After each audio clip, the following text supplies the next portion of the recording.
आवाज आवाज आ रही है मेरी? हाँ जी भैया। जी ठीक है।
देखिए क्या वो खुला हुआ था जो है।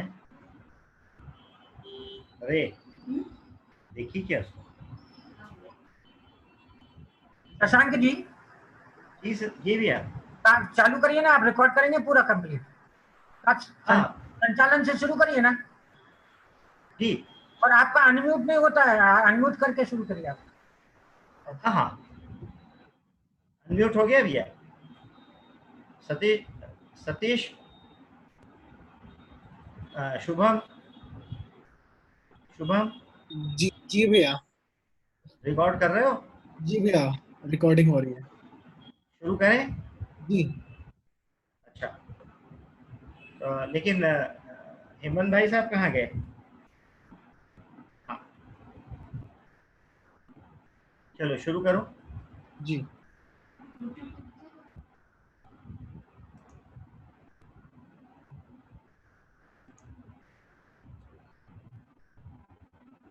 नमस्कार मित्रों, राष्ट्रीय स्वयंसेवक संघ के पंचम सरसंचालक परम पूजनीय को पहली सीतारामैया सुदर्शन जी की जयंती 18 जून आषाढ़ मास के शुक्ल पक्ष की द्वितीया को पड़ती है।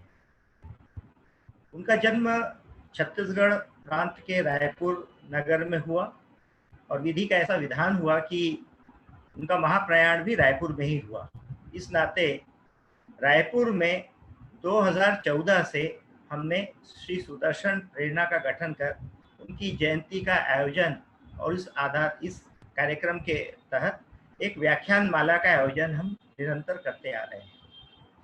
यह संयोग है कि राष्ट्रवादी पत्रकारिता के नामचीन पत्रकार श्री माणिक चंद जी वाजपेयी की भी जन्म शताब्दी मनाई जा रही है।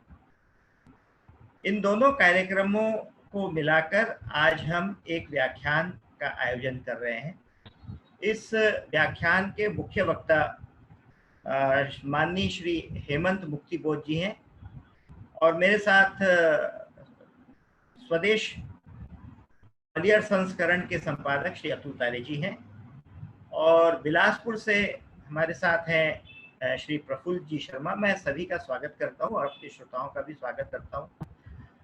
सबसे पहले हम स्मरण करेंगे श्री सुदर्शन जी का और मैं आग्रह करूंगा श्री प्रफुल्ल शर्मा जी से कि वे श्री सुदर्शन प्रेरणा के उद्देश्य गठन का उद्देश्य और श्री सुदर्शन जी के बारे में संक्षेप में परिचय दें। मित्रों, श्री प्रफुल्ल शर्मा जी बिलासपुर के शिक्षाविद हैं।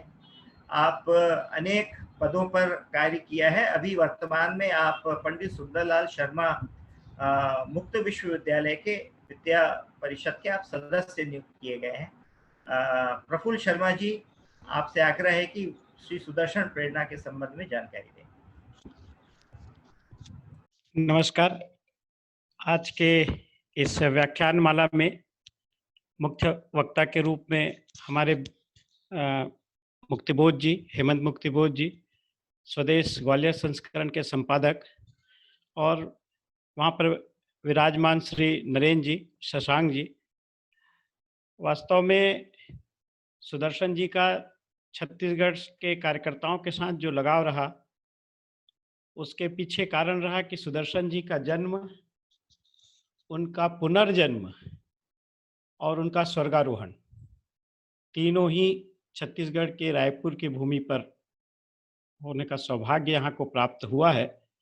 और सुदर्शन जी का जन्म के पश्चात उनकी प्रारंभिक शिक्षा भी रायपुर में, फिर उनके पिताजी वन विभाग में अधिकारी के नाते जहाँ जहाँ उनका स्थानांतरण होते गया, दमोह, चंद्रपुर, मंडला, इन सभी स्थानों में उनकी प्रारंभिक शिक्षा हुई।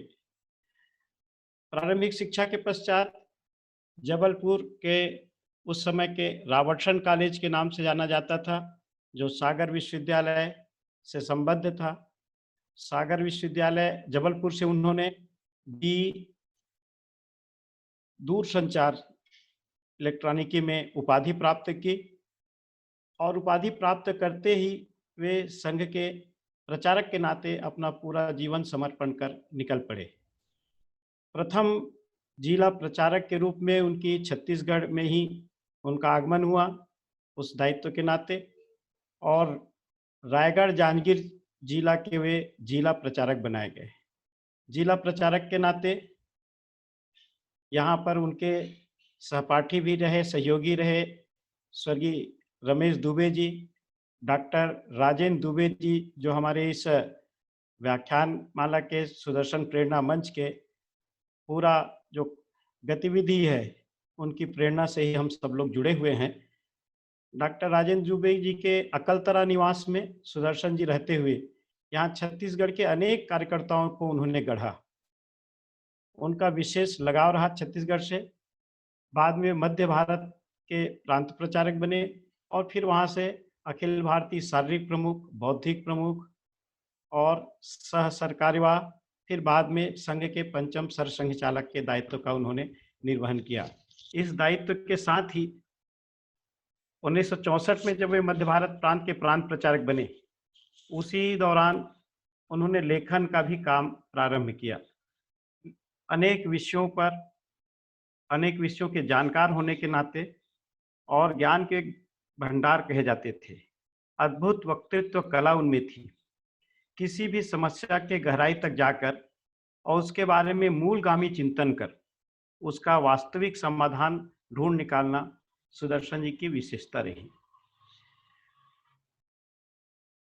सरसंघचालक के दायित्व के नाते पूरे देश में अनवरत प्रवास करते हुए हिंदू समाज एवं स्वयंसेवकों का मार्गदर्शन करते रहे और उस दौरान वो लेखन कार्य से भी लगातार जुड़े रहे। उस समय पंजाब में आतंकवाद की समस्या गहराई थी। उस पर उन्होंने न केवल चिंतन किया परंतु उनका समाधान कैसे हो, इस विषय पर भी उन्होंने अपना मार्गदर्शन स्वयंसेवकों को दिया। संघर्ष सब मोर्चों पर, और आज से लगभग 10 साल पहले ही उन्होंने कह दिया था कि कम्युनिज्म की अंत्येष्टि तय है, और एक छोटी पुस्तिका कम्युनिज्म की अंत्येष्टि के रूप में भी उन्होंने प्रकाशित उनकी हुई है।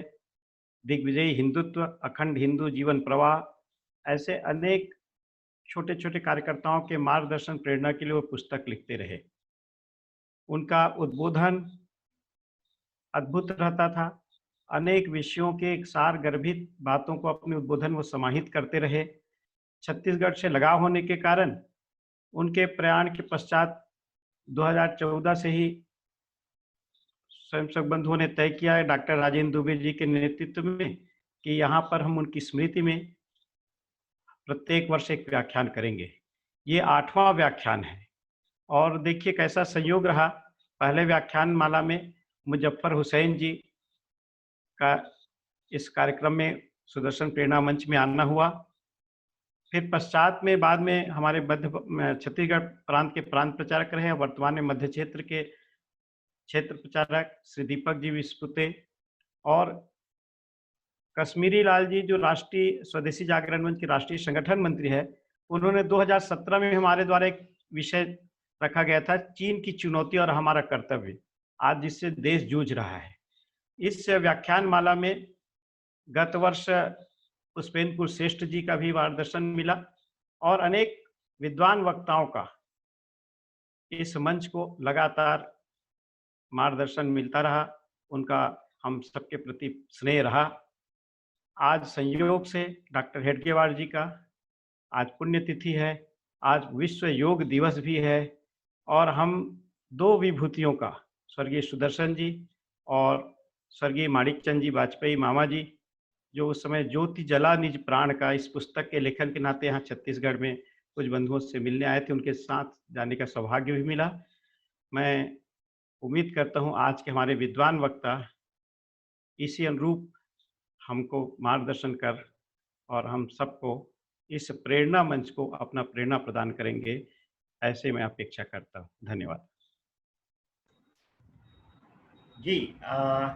ये एक संयोग ही है कि आज के इस कार्यक्रम में हम माणिकचंद जी वाजपेयी, प्रखर राष्ट्रवादी पत्रकार, उनकी जन्म शताब्दी वर्ष है, उसका कार्यक्रम भी हम इसके साथ संलग्न कर रहे हैं। मामा जी की जन्म शताब्दी के आयोजन के लिए एक जन्म शताब्दी आयोजन समिति बनी है, जिसके प्रमुख कर्ता सचिव महामंत्री के रूप में श्री अतुल तारे जी हमारे बीच उपलब्ध हैं, मौजूद हैं। अतुल तारे जी वर्तमान में ग्वालियर संस्करण स्वदेश पत्रिका के, जिसके संस्थापक माणिकचंद जी रहे और आजीवन अंतिम समय तक वे स्वदेश के प्रति समर्पित रहे, पत्रकारिता के प्रति समर्पित रहे। मामा जी के बारे में कुछ उनके संस्मरण, उनकी जीवनी के संबंध में अपनी बात रखने के लिए मैं श्री अतुल तारे जी को आमंत्रित करता हूँ। नमस्कार। सुदर्शन प्रेरणा मंच के तत्वावधान में आज इस अवसर पर हमारे बीच उपस्थित राष्ट्रीय स्वयंसेवक संघ के माननीय सह क्षेत्र कार्यवाह आदरणीय हेमंत जी, शशांक जी, आदरणीय नरेंद्र जी, क्षेत्र प्रचार प्रमुख प्रफुल्ल जी। आज अंतर्राष्ट्रीय योग दिवस है। इस उपलक्ष्य में मैं आप सभी का हार्दिक अभिवादन करता हूं और शुभकामनाएं। और आज ही एक योगी का भी निर्वाण दिवस है, परम पूज्य डॉक्टर हेडगेवार जी का। मैं उनके प्रति भी अपने सादर श्रद्धा सुमन अर्पित करते हुए आज के मूल विषय पर अपनी बात रखने का प्रयास करूंगा। परम पूजनीय गुरु जी की एक पुस्तक है, मैं एक साधारण स्वयंसेवक। इस पुस्तक को पढ़ने के बाद श्रद्धेय मामा जी को उस चौखट में रखने का प्रयास करें तो मुझे लगता है कि परम पूजनीय गुरु जी की मैं एक साधारण स्वयंसेवक को लेकर जो कल्पना थी वो श्रद्धेय मामा जी पर साकार, उनका व्यक्तित्व, शब्द रूपी चित्रण उस पुस्तक में जो हुआ है वो मामा जी के व्यक्तित्व में हमें दिखाई देता है। हम सबका यह सौभाग्य रहा कि स्वदेश के नाते हमने उनको न केवल निकट से देखा है बल्कि उनका सानिध्य भी प्राप्त किया है, मार्गदर्शन भी प्राप्त। एक बहुआयामी व्यक्तित्व के धनी रहे हैं मामा जी। निश्चित रूप से उनके जीवन का एक बड़ा भाग पत्रकारिता और स्वदेश के विस्तार में लगा, लेकिन मामा जी के व्यक्तित्व का एक भाग है। कल्पना करें कि बटेश्वर गांव से जन्म लेने वाला एक युवक मनई नाम था मामा जी का बचपन में। जब उनका विवाह तय होता है और वो कुंवर कलेऊ के लिए रहते हैं, तभी एक महिला की आहट पाकर वो अपनी थाली सरका के भाग खड़े होते हैं।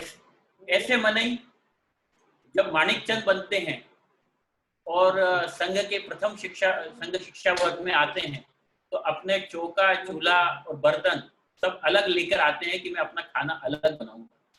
यही माणिकचंद जी वाजपेयी जब संघ गंगा में प्रभावित होते हैं तो मामा जी बनते हैं और समाज को के सर्वस्व, न केवल समाज के लिए सर्वस्व अपना अर्पण करते हैं बल्कि समाज के साथ समरस होते हैं और परमहंस की तरह आपातकाल में एक ठाकुर की रखेल के यहाँ परमहंस की भांति अपना जीवन भी व्यतीत कर देते हैं।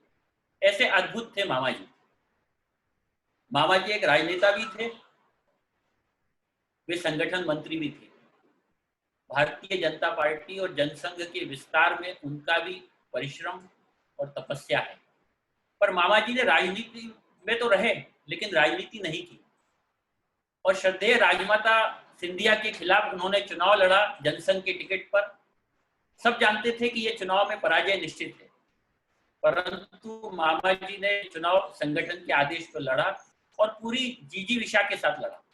और चमत्कार ये कि भिंड की उस समय संसदीय क्षेत्र के कई पोलिंग बूथों पर मामा जी श्रद्धेय राजमाता से भी आगे रहे।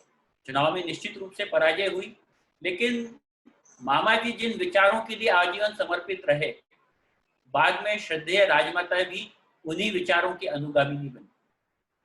मामा जी नरसिंहराव दीक्षित जो कांग्रेस के वरिष्ठ नेता उस समय रहे, वो भी मामा जी से सतत परामर्श लेने आते थे। आज की बात करें तो आज के भी कांग्रेस के जो शीर्षस्थ नेता थे, जो पत्रकार के रूप में उनका हम जीवन देखते हैं, तो उनसे भी उनका सहज, सीधा और सरल संवाद राजनीति के दौर में भी रहा और पत्रकारिता के भी दौर में रहा। तो मामा जी ने राजनीति तो की, राजनीति में तो रहे, लेकिन आज की जो राजनीति है उससे वे पूरी तरह से विलग रहे। पत्रकारिता के रूप में वे स्वदेश के प्रधान संपादक रहे और प्रधान संपादक और आज के जब संपादकों को हम देखते हैं, पत्रकारों को हम देखते हैं, तो पत्रकारों का जो एक ओरा है और जो आवामंडल समाज में दिखाई देता है, उससे मामा जी बहुत ही विलग थे। मामा जी को देखकर लगता ही नहीं था कि वे देश के इतने प्रतिष्ठित समाचार पत्र समूह के प्रधान संपादक हैं। एक घटना है कि जब सुंदरलाल पटवा जी मुख्यमंत्री थे और भोपाल में शिवाजी नगर की सड़क पर कहीं अन्यत्र जाने के लिए बस का इंतजार कर रहे थे। सुंदरलाल पटवा जी मुख्यमंत्री थे और गाड़ियों का काफिला आगे बढ़ रहा था। उन्होंने देखा कि मामा जी खड़े हुए हैं और शायद किसी बस की प्रतीक्षा कर रहे हैं। गाड़ी ने पूरा काफिला एकदम रुका, गाड़ी यू टर्न हुई और फिर मामा जी के पास पहुंचे। पटवा जी ने पूछा, मामा जी आपको कहाँ जाना है? उन्होंने कहा नहीं आप निकलिए अपने काम पर, मेरी बस आएगी और मैं उससे निकल लूंगा। ऐसे थे मामा जी। मामा जी वास्तव में हमने महाभारत कालीन और द्वापर युग के शुभदेव को नहीं देखा है, पर कहते हैं कि शुभदेव विदेह थे और भिंड का अभिनंदन समारोह इस बात का साक्षी है। हम सब जानते हैं कि हम लोग अलग अलग सामाजिक सरोकारों से जुड़े होने के कारण मंचस्थ होने का अवसर मिलता है और माल्यार्पण भी होता है, लेकिन मालाओं से हमें दूर रहना है, मालाओं की हमें आवश्यकता नहीं है। यह दिखाने के लिए भी कई बार, यद्यपि कहीं न कहीं वो हमारे अहम को भी पुष्ट करता है, परंतु उन मालाओं को जैसे ही हमारे गले में पड़ती है हम तत्क्षण उसे उतार के मंच पर रख देते हैं कि नहीं नहीं हमें माला नहीं चाहिए। पर मामा जी का जब अभिनंदन समारोह हो रहा था तो उनके गले में एक के बाद एक मालाएं गिरती रही और स्थिति ये बन गई, हम सब लोग उस समारोह में थे, मामा जी का पूरा चेहरा ढक गया। उन्हें सुध ही नहीं कि उनके गले में इतनी मालाएं पड़ चुकी हैं। किसी ने बगल में याद दिलाया, मामा जी मालाएं उतारनी है। उतारनी है क्या? तुमने उतार के रख दी। तो माला गले में हो तो ठीक, न हो तो ठीक। एक और बड़ा बिरला प्रसंग आता है कि स्वदेश ग्वालियर के वे संपादक थे और यहाँ बगल में ही उस समय संपादक मामा जी निवास भी बगल में ही था। श्रद्धेय देवरस जी का उस समय ग्वालियर प्रवास हुआ था और देवरस जी का भी निवास स्थान वही घर बना। सुबह उठने के बाद नाना जी से निवृत्त होने के बाद मामा जी बाहर गए और जो तारों पर जो धोती थी उन्होंने वो धोती पहनी और धोती पहन के स्वदेश में आ गए और संपादकीय लिखने बैठ गए। थोड़ी देर बाद देवरस जी नहाने गए और देवरस जी नहाने के बाद आए तो उनको उनकी धोती दिखी नहीं। मामा जी को जिन्होंने देखा है वो सब जानते हैं कि मामा जी अपने लिए बेखबर रहते थे। कुर्ते के कांच के बटन भी ठीक से लग जाए तो भी बहुत बड़ी बात है और उनकी धोती भी कभी प्रेस की हुई रहती नहीं थी, मेली सी रहती थी। देवरस जी बाहर आए, देखा तो उनको लगा ये मेरी धोती तो है ही नहीं। तो ढूंढवाया गया तो मालूम पड़ा कि अभी अभी मामा जी नहा के गए हैं और शायद वो कहीं वो धोती तो नहीं पहन गए। तो स्वदेश में दौड़ हुई, बगल में आया तो देखा तो मामा जी आप धोती किसकी पहने आए? तुमने कहा अरे ये मेरी धोती नहीं है क्या? तो कार्यालय परिसर में धोती उतार के फिर दे दी। तो ये बातें जीवन में हम सब लोग कहते हैं कई बार उद्बोधनों में कि सहज होना चाहिए, सरल होना चाहिए और अपने पद की, अपनी उसकी प्रतिष्ठा को लेकर कोई गुरूर नहीं होना चाहिए और जीवन बहुत सहजता से, सरलता से व्यतीत करना चाहिए।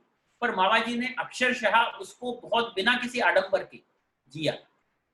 आज कोरोना वायरस को लेकर जब मोदी जी कहते हैं कि कोरोना को अवसर मानिए, तो कई बड़े बड़े व्यावसायिक प्रतिष्ठान जो अखबारों के हैं,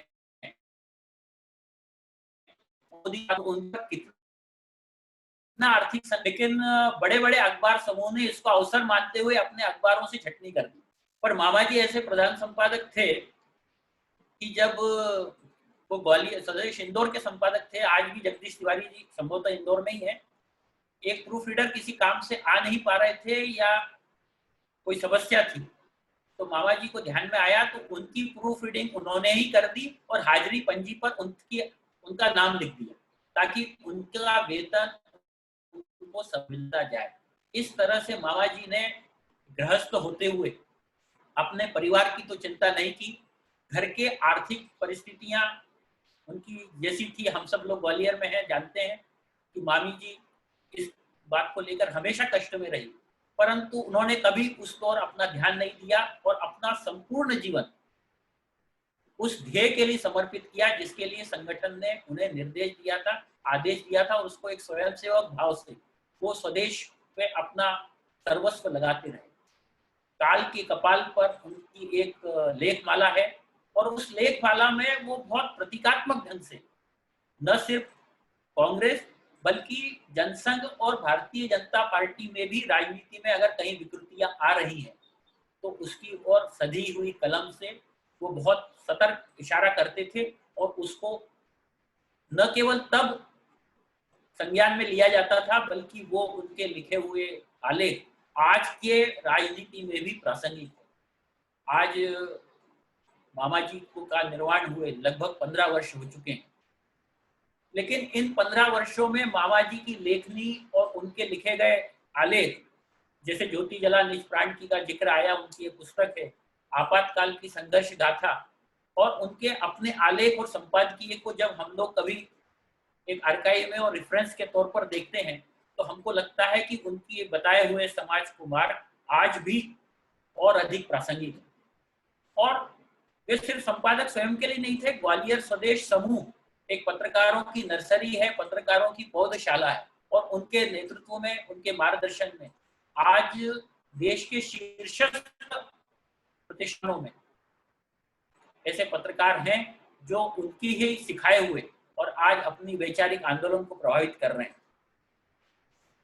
श्रद्धेय अटल जी से उनके निकटस्थ संबंध थे और अटल जी उनको अपना बड़ा भाई ही मानते थे, और उनकी इतनी निकटता होने के का ही कारण था कि जब भिंड में उनका, ग्वालियर में उनका जब अभिनंदन समारोह आयोजित किया गया, अटल जी उन दिनों प्रधानमंत्री थे, तो कार्यक्रम का स्वरूप इतना बड़ा नहीं था, इसलिए ऐसा सोचा गया कि अटल जी को इस कार्यक्रम के लिए आमंत्रित करना उचित नहीं होगा। पर अटल जी को ये खबर लगी तो अटल जी ने आयोजकों को संदेश भेजा और कार्यक्रम में आए और कहा कि मामा जी का अभिनंदन समारोह हो और मुझे न बुलाया जाए, इसकी मैं कल्पना नहीं कर सकता, और वो आए। और यही नहीं, जब मामा का निधन हुआ तब मुंबई में भारतीय जनता पार्टी की राष्ट्रीय कार्य समिति की बैठक चल रही थी, उस बैठक को अधूरा छोड़कर ग्वालियर आए अपने श्रद्धा सुमन अर्पित करने के। मेरा कहने का तात्पर्य ये कि तत्कालीन राजनीति में चाहे वो कांग्रेस हो या भारतीय जनता पार्टी हो, शीर्षस्थ राजनेताओं के अति निकटस्थ होने के बावजूद आज की पत्रकारिता और इन संबंधों के क्या क्या उपयोग और अपने आभा मंडल दिखाने के लिए जो समाज में हम देखते हैं, मामा जी जब दिल्ली में ज्योति जला निज प्राण की के लिए वो लगभग 1.5 साल दिल्ली में रहे, तो उन्होंने अपनी ओर से दिल्ली में प्रधानमंत्री आवास से या प्रधानमंत्री से संपर्क करने की अपने स्तर पर कोई चेष्टा भी नहीं की, इच्छा भी प्रकट नहीं की। इसके अलावा मामा जी स्वदेशी जागरण मंच, जब संगठन ने उनको कहा कि स्वदेशी जागरण मंच में आपको काम करना है, तो स्वदेशी जागरण मंच में उन्होंने अपना काम किया और स्वदेशी जागरण मंच के विविध आयामों में अपना सर्वस्व लगाया। वे संघ के प्रांत प्रचार प्रमुख भी रहे।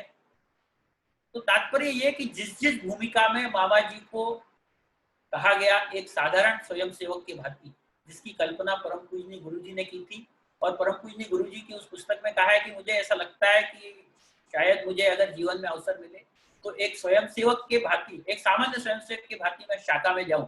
मुझे लगता है उसी परिकल्पना को आज सुदर्शन प्रेरणा मंच इस कार्यक्रम को आयोजित कर रहा है, और हमें श्रद्धेय सुदर्शन जी के प्रति भी सादर श्रद्धा सुमन। हम सब जानते हैं कि भोपाल की शाखा में वे एक स्वयंसेवक के भांति बराबर आते रहे संविधा की शाखा में। तो मामा जी एक प्रधान संपादक होते हुए भी एक हम सब लोग जो उस समय के एक तरह से ट्रेनिज थे, पत्रकार थे, नौसिखिया कलमकार थे, हमारे सामने हमारे समक्ष बैठकर हमें लिखा समझाते थे, पढ़ाते थे और लेखन की दिशा देते थे। आज की पत्रकारिता के दौर में जिस स्वरूप में है उसमें मामा जी जैसे व्यक्तित्व हम सबके लिए पाथेय हैं, और यह जो जन्म शताब्दी वर्ष है उनका, इस निमित्त ही जो भी कार्यक्रम मामा जी की जन्म शताब्दी के निमित्त हम लोगों ने प्रारंभ में ग्वालियर में किया, फिर आगरा में भी हुआ, और उसके बाद इंदौर, झांसी और लखनऊ में भी प्रस्तावित था। लेकिन इस कोरोना लॉकडाउन के कारण सारे कार्यक्रम प्रभावित हुए। लेकिन इस आयोजन की संकल्पना से यह बात ध्यान में और आई कि मामा जी के जो विचार थे, मामा जी के जो आदर्श थे और मामा जी की जो लेखनी थी, जिन विचारों के लिए वो जिए, जिन विचारों के लिए उन्होंने अपना सर्वस्व अर्पित किया, हमें समाज को पहुंचाने के लिए इस शताब्दी समारोह का निमित्त भी वही कार्यक्रम बना। सुदर्शन प्रेरणा मंच के माध्यम से आज यह बात आप सबके समक्ष कहने का मुझे अवसर मिला। एक बार पुनः सादर धन्यवाद। नमस्कार जी, बहुत बहुत धन्यवाद अतुल जी। अब हम अपने मुख्य कार्यक्रम की ओर प्रस्थान करते हैं। मित्रों, जैसे कि हम मामा जी जन्म शताब्दी वर्ष और परम पूजनीय सुदर्शन जी की जयंती के अवसर पर जो हमने व्याख्यान माला का आयोजन किया है, उसके मुख्य वक्ता हैं आदरणीय हेमंत मुक्तिबोध जी, और आपका विषय है वर्तमान परिप्रेक्ष्य में भारतीय मूल्य एवं अवधारणाएं। हेमंत मुक्तिबोध जी इंदौर के स्वयंसेवक हैं। वे बाल्यकाल से ही राष्ट्रीय स्वयंसेवक संघ से जुड़ गए। विभिन्न दायित्वों का निर्वहन करते हुए वे वर्तमान में मध्य क्षेत्र के सह क्षेत्र कार्यवाह हैं। आप बहुत अच्छे वक्ता हैं तथा अनेक पुस्तकों का अनुवाद किया है। आप भारतीय ज्ञान परंपरा के भी अध्येता हैं और इस नाते आज वर्तमान परिप्रेक्ष्य में भारतीय मूल्य एवं अवधारणा विषय पर आपका उद्बोधन हम सबके ज्ञान वर्धन करेगा, हमें प्रेरणा मिलेगी। इस उम्मीद के साथ मैं सादर आमंत्रित करता हूं माननीय हेमंत जी को। आप सभी को नमस्कार। आदरणीय प्रफुल्ल जी, शशांक जी, अतुल जी, आप सभी का बहुत बहुत धन्यवाद। आपने इस कार्यक्रम को आयोजित किया। आज जैसा बताया, शशांक जी ने इस बात का उल्लेख भी किया कि आज का दिन ये अनेक संयोगों और सुयोगों से भरा पूरा दिन है। आज मामा जी का जन्म शताब्दी समारोह वर्ष के अंतर्गत आज एक कार्यक्रम आयोजित है। आज माननीय सुदर्शन जी की अभी 2 दिन पहले 3 दिन पहले पुण्यतिथि हुई, तो उसके संदर्भ भी आज के इस आयोजन के साथ जुड़ा, क्योंकि सुदर्शन प्रेरणा मंच अपनी व्याख्यानमाला की परंपरा के अंतर्गत आज इस कार्यक्रम को आयोजित कर रहा है।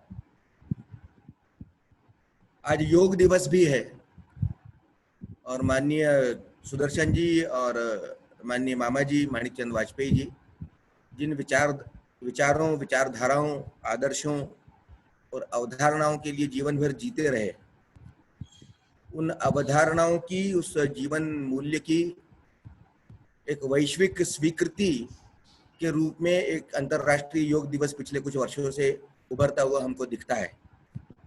इसलिए ये भी एक बड़ा सुयोग है कि आज योग दिवस भी है।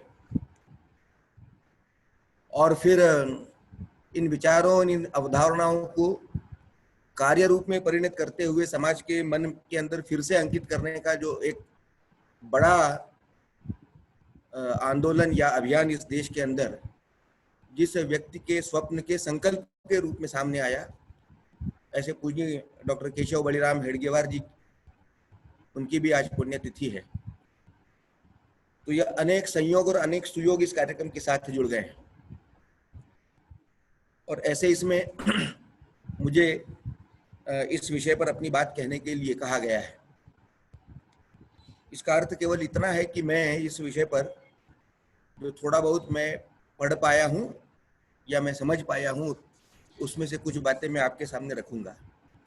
ये आवश्यक नहीं है कि वे सारी बातें उन सब से आप सब लोग सहमत हों, लेकिन फिर भी मैं कुछ बातों को रखने का प्रयास जरूर करूँगा। पूज्य सुदर्शन जी और मामा जी के बारे में अभी दोनों विद्वान वक्ताओं ने बहुत अच्छी ढंग से अपनी बात कही है, और इसलिए मेरा एक ये सौभाग्य रहा है कि मुझे पूजनीय सुदर्शन जी और माननीय मामा जी को बहुत निकट से देखने का सौभाग्य प्राप्त हुआ। अर्थात मैं जब शिशु स्वयंसेवक था तब से ही पूजनीय सुदर्शन जी का संपर्क हमको प्राप्त हुआ, उनका आशीर्वाद मुझे मिला है। और हम जहाँ रहते थे, मामा जी का इंदौर का स्वदेश कार्यालय भी हमारे घर के ठीक पीछे था, और इसलिए मेरी जो एक पहली रचना कहीं प्रकाशित हुई थी तो वो मामा जी ने प्रकाशित करी थी। इंदौर के स्वदेश में रविवार को बच्चों का एक अंक छपा करता था, उसमें फुलवारी नाम की चीज छपा करती थी। उसमें एक चुटकुला लिख करके मैंने भेजा था और वो मामा जी ने छापा था। तो उनके साथ जुड़े हुए कई प्रसंग हैं, संस्मरण है, लेकिन अब दोहराव को टालना ठीक है, समय को बचाना भी जरूरी है। इसलिए पूज्य सुदर्शन जी और माननीय मामा जी की स्मृति को प्रणाम करते हुए मैं अपनी बात रखने का प्रयत्न करता हूं। वर्तमान परिस्थिति और परिप्रेक्ष्य में भारतीय जीवन मूल्य और अवधारणाएं, इस विषय पर मुझे अपनी बात रखने के लिए कहा है। कई बार लगता है कि भारतीय जीवन मूल्य और अवधारणाएं ये तो एक शाश्वत विचार है और इसलिए परिस्थिति और परिप्रेक्ष्य सापेक्ष होकर के उनका विचार करने की आवश्यकता ही नहीं है, क्योंकि किसी भी परिप्रेक्ष्य में और किसी भी परिस्थिति में वे सदैव शाश्वत रहने वाले हैं, क्योंकि उनका मूलभूत चरित्र वैसा है। परंतु फिर भी परिस्थिति के अपनी तकाजे होते हैं, मांग होती है। परिस्थिति एक समय विशेष में उपजती है और उस परिस्थिति और समय विशेष में समाज भी अपनी एक जीवनचर्या चलाता है और उसका भी अनेक परिस्थितियों के साथ दो चार सामना होता है और इस नाते उसको एक प्रासंगिकता और एक सामयिकता जुड़ती है। इस संदर्भ में अभी हम बात करेंगे तो ये सारा कोविड का जो विषय चला है, अब दुनिया जो है ये बदल रही है। हम बिफोर क्राइस्ट और आफ्टर क्राइस्ट की बात हमेशा करते आए हैं, एसी और बीसी, लेकिन अब इसका फुल फॉर्म बदलने वाला है। बिफोर कोरोना और आफ्टर कोरोना, ये भी इसका एक एब्रिविएशन होगा और इसने तो कोरोना के बाद की दुनिया और कोरोना के पूर्व की दुनिया, इसमें थोड़ा बहुत अंतर निश्चित रूप से आने वाला है। जो दृश्य हम सब लोगों ने देखा है वो बड़ा भयावह है। उसके आरंभिक दौर में जिस प्रकार का उसका संक्रमण हुआ, कई देशों के अंदर तो शवों की शिनाख्त किए बगैर ही उनको दफनाने की स्थितियां आ गई। ब्रिटेन जैसे देश के अंदर महारानी क्वारंटाइन हो गई, वहां के प्रधानमंत्री क्वारंटाइन हो गए, अनेक देशों के अंदर उनके बड़े बड़े राजनेता ये भी उस बीमारी से संक्रमित हो गए।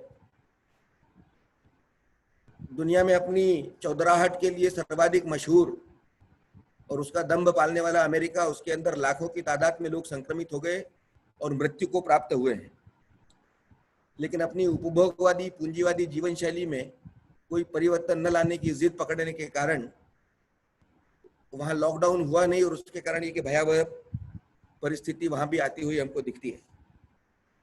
चीन का पूरा संदर्भ ही इस कोविड के साथ जुड़ा हुआ है, इसलिए कोविड नाम लेते से ही चीन ध्यान में आता है और उसके कारण फिर चीन का जो पूरा परिप्रेक्ष्य है, जिसके कारण दुनिया किस प्रकार से दुष्प्रभावित हुई है, ये भी हम सब लोगों के सामने है। एक आशंका उत्पन्न हो रही है कि ये कहीं जैविक हथियारों के युद्ध का पूर्वाभास तो नहीं है, पूर्वाभ्यास तो नहीं है, ये भी एक बात है। और इसलिए इन सारी आशंकाओं संभावनाओं के बीच में से निकल करके हम सब लोगों को निकलना है और इस परिप्रेक्ष्य में ये देखना बहुत महत्वपूर्ण है कि भारत ने इस परिस्थिति का मुकाबला कैसे किया है।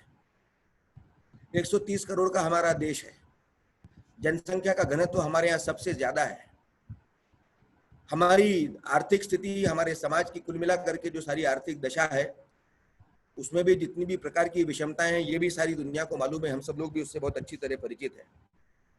इतनी सारी एडवर्सिटीज के बीच में, प्रतिकूलताओं के बीच में हिंदुस्तान ने इस महामारी का मुकाबला कैसे किया।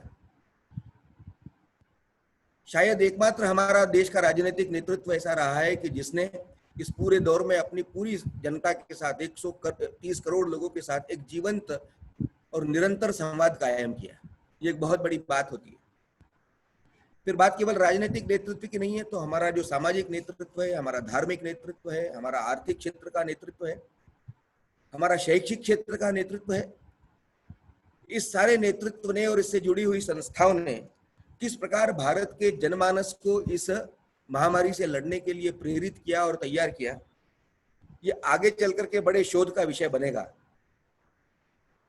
लेकिन ऐसा हम क्यों कर पाए? तो ऐसा हम इसलिए कर पाए क्योंकि हमारे सारे चिंतन में, अवधारणाओं में, दर्शन में मनुष्य को प्रधानता है और इसीलिए जान है तो जहान है, ये जो बात चली, ये वस्तुतः मनुष्यता के प्रति, मनुष्य के प्रति हमारा जो एक दृष्टिकोण है, उस दृष्टिकोण को वो रेखांकित करती है। तो दुनिया में और हम में इस लड़ाई को लड़ने में जो बेसिक अंतर है, जो मूलभूत अंतर है, ये मूलभूत अंतर हमारे जीवन मूल्यों का अंतर है, हमारी जीवन दृष्टि का अंतर है, हमारी अवधारणाओं का अंतर है। ये मूल्य, ये दृष्टि, ये अवधारणाएं ही भारत को भारत बनाती है। इन मूल्यों, अवधारणाओं के आधार पर ही भारत बना रहा है भारत, और इस नाते हमको इस बारे में विचार करना पड़ेगा। हम लोग ये जानते हैं कि कुछ व्यक्तियों को हम महापुरुष इसलिए कहते हैं क्योंकि उनके अंदर कुछ असाधारण गुण अपनी पूरी उत्कृष्टता और श्रेष्ठता के साथ निवास करते हैं, इसीलिए वे महापुरुष कहलाते हैं। वैसे ही बात समाजों के साथ भी लागू होती है। जब किसी भी देश का पूरा समाज जब कुछ विशिष्ट गुणों से मंडित होता है, तभी वो ऐश्वर्य को प्राप्त करता है, तभी वो उत्कर्ष को प्राप्त करता है, तभी हम जिसको वैभव या परम वैभव की संज्ञा देते हैं उस स्थिति को वो प्राप्त करता है।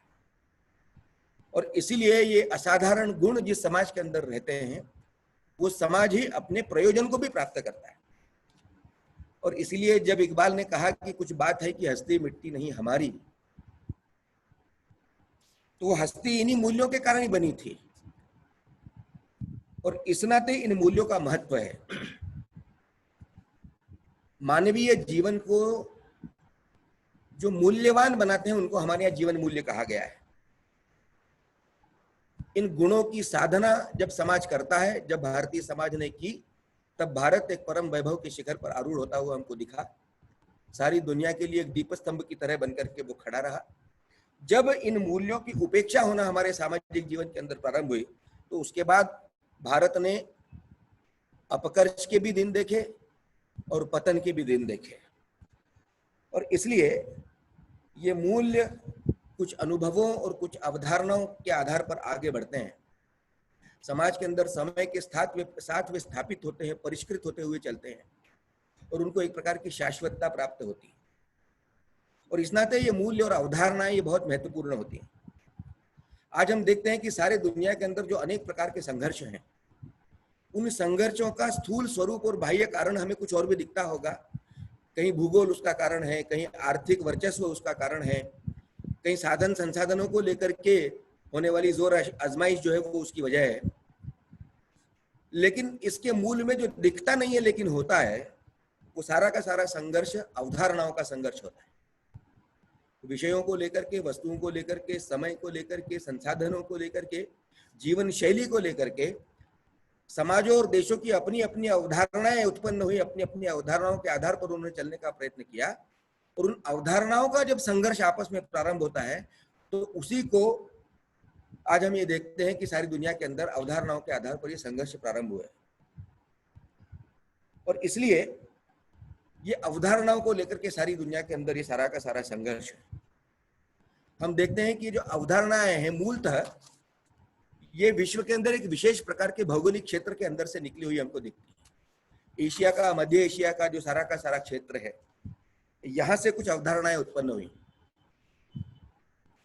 यहां से यहूदी विचारधारा उत्पन्न हुई, यहां से इस्लाम का उद्भव हुआ और यहीं से ईसाईयत प्रारंभ हुई। ये तीनों अवधारणाएं या मत या पंथ, आप इन्हें कुछ भी कहें, ये तीनों एकेश्वरवादी हैं और इनकी ये विशेषता है, ये एकेश्वरवादी है, ईश्वर के एक ही रूप को मानने वाली अवधारणा है। लेकिन उसके बावजूद भी इनके अंदर भी संघर्ष में होता है, या आपस में एक दूसरे से लड़ती हुई हमको दिखती है। ऐसा क्यों होता है? तो ऐसा इसलिए हुआ क्योंकि उनका जो ईश्वर है वो ईश्वर निराकार तो है लेकिन निर्गुण नहीं है। उनके केंद्र में ईश्वर जरूर है, लेकिन उस केंद्र में बैठे हुआ जो ईश्वर है, उस ईश्वर को उन्होंने निराकार तो माना लेकिन निर्गुण नहीं माना। और इसलिए ईश्वर के अपने अपने गुणों को लेकर के उनमें आपस के अंदर संघर्ष होता हुआ हमको दिखता है। और इस नाते हम ये देखते हैं कि इसके बरक्स या इसकी अपेक्षा में या इसकी तुलना में जब हम सामने हमारी भारतीय विचारधारा या अवधारणाओं को देखते हैं तो हमको लगता है कि भारत की सारी अवधारणाएं मुख्यतः ये मनुष्य केंद्रित है। और इसलिए मनुष्य के अंदर भी उन्होंने ईश्वर ही को देखा। और मनुष्य केंद्रित होने के कारण जीवन का सारा लक्ष्य ये जिस एक बात के ऊपर जाकर के केंद्रित होता है वो ये होता है कि ये सारी अवधारणाएं और दर्शन और मूल्य ये मनुष्य के कल्याण के लिए, यानी ये लोक कल्याण के लिए है। और जब हम लोक की बात करते हैं तो केवल मनुष्य की बात नहीं करते, तो इस लोक के साथ जो सारी संज्ञाएं जुड़ी हुई हैं, सारे अस्तित्व जुड़े हुए हैं, जन है, जल है, जंगल है, जमीन है, जानवर है, और इन सबका जो भावलोक या भाव विश्व है, ये मिलकर के एक लोक की परिभाषा और व्यापक परिधि के अंतर्गत आता है। और उसके कल्याण के लिए भारत के अंदर सारी की सारी अवधारणाएं और मूल्य विकसित करने का प्रयत्न हुआ। और इस अवधारणा का विश्व की अन्य अवधारणाओं के साथ होने वाला अंतर संबंध, कभी कभी संघर्ष, कभी कभी संवाद, इसके आधार पर दुनिया के अंदर बहुत सारी चीजें चली है, ऐसा हम सब लोगों ने देखा है। भारत के अंदर भी यह वैचारिक संघर्ष चलता है। मोटे तौर पर हम ये मान सकते हैं कि भारत के अंदर जो संघर्ष चला, इसमें भारतीय और अभारतीय विचारधाराओं और अवधारणाओं का यह संघर्ष चला है। मोटे तौर पर अभारतीय विचारधाराओं का प्रतिनिधित्व ये वामपंथी, जिसको हम कहते हैं या कहा जाता है, ऐसी विचारधाराओं ने करना प्रारंभ किया, ऐसी ताकतों ने करना प्रारंभ किया। वामपंथियों के बरक्स उन्होंने दक्षिण पंथ इसको एक नाम दिया, और भारतीय विचारधारा या अवधारणाओं को उन्होंने दक्षिण पंथी कहा। लेकिन ये सारे के सारे दक्षिण पंथ भी ये एक ही विचारधारा के आधार पर काम करते हुए जरूरी नहीं है। और इस नाते हम ये कह सकते हैं हमारे संदर्भ में कि ये जो सारा का सारा संघर्ष है, ये भारतीय और अभारतीय विचारधाराओं का संघर्ष है। अर्थात ये वामपंथी और दक्षिणपंथी नहीं, बल्कि वामपंथी और रामपंथी विचारधारा का संघर्ष है। यदि राम भारत के अस्तित्व, अस्मिता, अवधारणा, मूल्य और आदर्श इसके प्रतीक माने जाएं तो इस संदर्भ के अंदर, और इस संदर्भ में जब हम देखते हैं तो यह जो सारी अभारतीय विचारधाराएं हैं, अवधारणाएं हैं, इनका केंद्र ये भारत से बाहर है। ये वहां से परिचालित और संचालित होती है, वहीं से ये प्रेरित होती है। और ये संघर्ष हिंदुस्तान के अंदर बहुत पुराना है। इसे एक तात्कालिक संदर्भ के अंदर यदि हमको देखना हो तो हमारे ध्यान में आएगा कि जब सोमनाथ के मंदिर के पुनर्निर्माण की बात चली थी, तो उस समय प्रधानमंत्री जवाहरलाल नेहरू इस बात के खिलाफ थे कि सोमनाथ के मंदिर का निर्माण जो है वो भारत सरकार की ओर से किया जाना चाहिए। लेकिन जो लोग इसके पक्षधर थे या जो विचारधाराएं इसके पक्षधर थी, उसमें कन्हैयालाल माणिकलाल मुंशी जैसे भी लोग थे और अन्य भी बड़े मूर्धन्य प्रकार के विद्वान उस विचार को लेकर के काम कर रहे थे। तो जब नेहरू जी ने अपनी असहमति दर्ज करी थी, तो उस वक्त कन्हैयालाल माणिकलाल मुंशी और जवाहरलाल नेहरू या उस समय का सरकारी प्रतिष्ठान, इसके बीच में जो डायलॉग हुआ या जो करस्पॉन्डेंस हुआ, यानी जो पत्राचार हुआ, उसको मुंशी पेपर्स के नाम से भारत के अंदर जाना जाता है। तो उसमें हम ये देखेंगे कि एक तरफ सोमनाथ मंदिर के निर्माण की एक विशिष्ट प्रक्रिया और पद्धति के पक्षधर लोग थे, तो दूसरी तरफ उसके विरोधी लोग थे। उसमें जवाहरलाल नेहरू उसमें प्रमुख थे, लेकिन केवल इस नाते कि वे सोमनाथ मंदिर की उस प्रक्रिया के विरोधी थे, इस नाते जवाहरलाल नेहरू ये कोई भारत विरोधी मान लिए जाएंगे, ऐसा नहीं था, ऐसा ठीक नहीं था, ऐसा था भी नहीं। तो इसलिए अभारतीय और भारतीय विचारधाराओं अवधारणाओं में होने वाले संघर्ष में जो अभारतीय विचारधारा का प्रतिनिधित्व करते हैं, ये मूलतः बुनियादी रूप से भारत विरोधी हो, ये जरूरी नहीं है। केवल इतना है कि भारत को लेकर के, भारतीय अवधारणा और परंपरा और मूल्यों को लेकर के उनका जो दृष्टिकोण है वो हमसे भिन्न है, और इसलिए इस भिन्नता का सम्मान करते हुए इस भिन्नता के साथ संवाद करने की आज हमको आवश्यकता हमको महसूस होती है। भारतीय अवधारणाओं के संदर्भ में यदि हम बात करेंगे तो भारत की अवधारणा क्या है, भारत क्या है, तो मोटे तौर पर हम यदि कहेंगे तो भारत यानी केवल भूमि नहीं है, और भारत यानी केवल सरकार भी नहीं है। और इसीलिए सरकार का विरोध या भारत अनिवार्यतः भारत विरोध हो, ऐसा मानना भी बहुत बड़ी भूल होगी। ये विमर्श को खारिज करने की प्रक्रिया का प्रारंभ होगा। और इस नाते हमको इस विचारधाराओं के परस्पर विरोधी होने वाले या विरोधाभासी दिखने वाले संवाद को देखना चाहिए। तो भारत का अर्थ है यहाँ के लोग। किसी भी देश का अर्थ मोटे तौर पर यह माना जाता है कि उसके लोग ही उसका देश होते हैं, और लोग के साथ ये सारा भावलोक और भाव विश्व जुड़ता है। ये बात पहले आ चुकी है। और इस नाते हम ये देखते हैं कि नानी पालकीवाला जी ने भी जो किताब लिखी उसका नाम उन्होंने दिया we the people of India, यानी हम भारत के लोग। तो भारत के साथ लोग, ये इसका एक अन्योन्य आश्रित संबंध है, ये परस्परावलंबी है, बल्कि एक दूसरे का ही ये नाम है। इस बात को कहा जा सकता है। तो इस नाते हम ये देखते हैं कि भारत के अंदर ये लोग है और भारत का ये लोक है। ये लोग और ये लोक विश्व ये विविधताओं से भरा हुआ है। इसके अंदर अनेक प्रकार के रंग हैं, रूप है, रस है, गंध है, जीवन जीने की पद्धतियां हैं, तरीके हैं, सलीके हैं। ये सब होते हुए भी इन सब के अंदर एक प्रकार की एकात्मता है। बल्कि इसको ये कहना चाहिए कि जो भारतीय दृष्टि ने जिस एक एकत्व की कल्पना की है, जिस अद्वैत की कल्पना की है, वही अलग अलग रूपाकारों में हमको यहाँ पर पुष्पित, पल्लवित और व्याख्यायित होता हुआ दिखता है। और इस नाते यह जो भारत की एकात्म जीवन दृष्टि है, ये भारत है।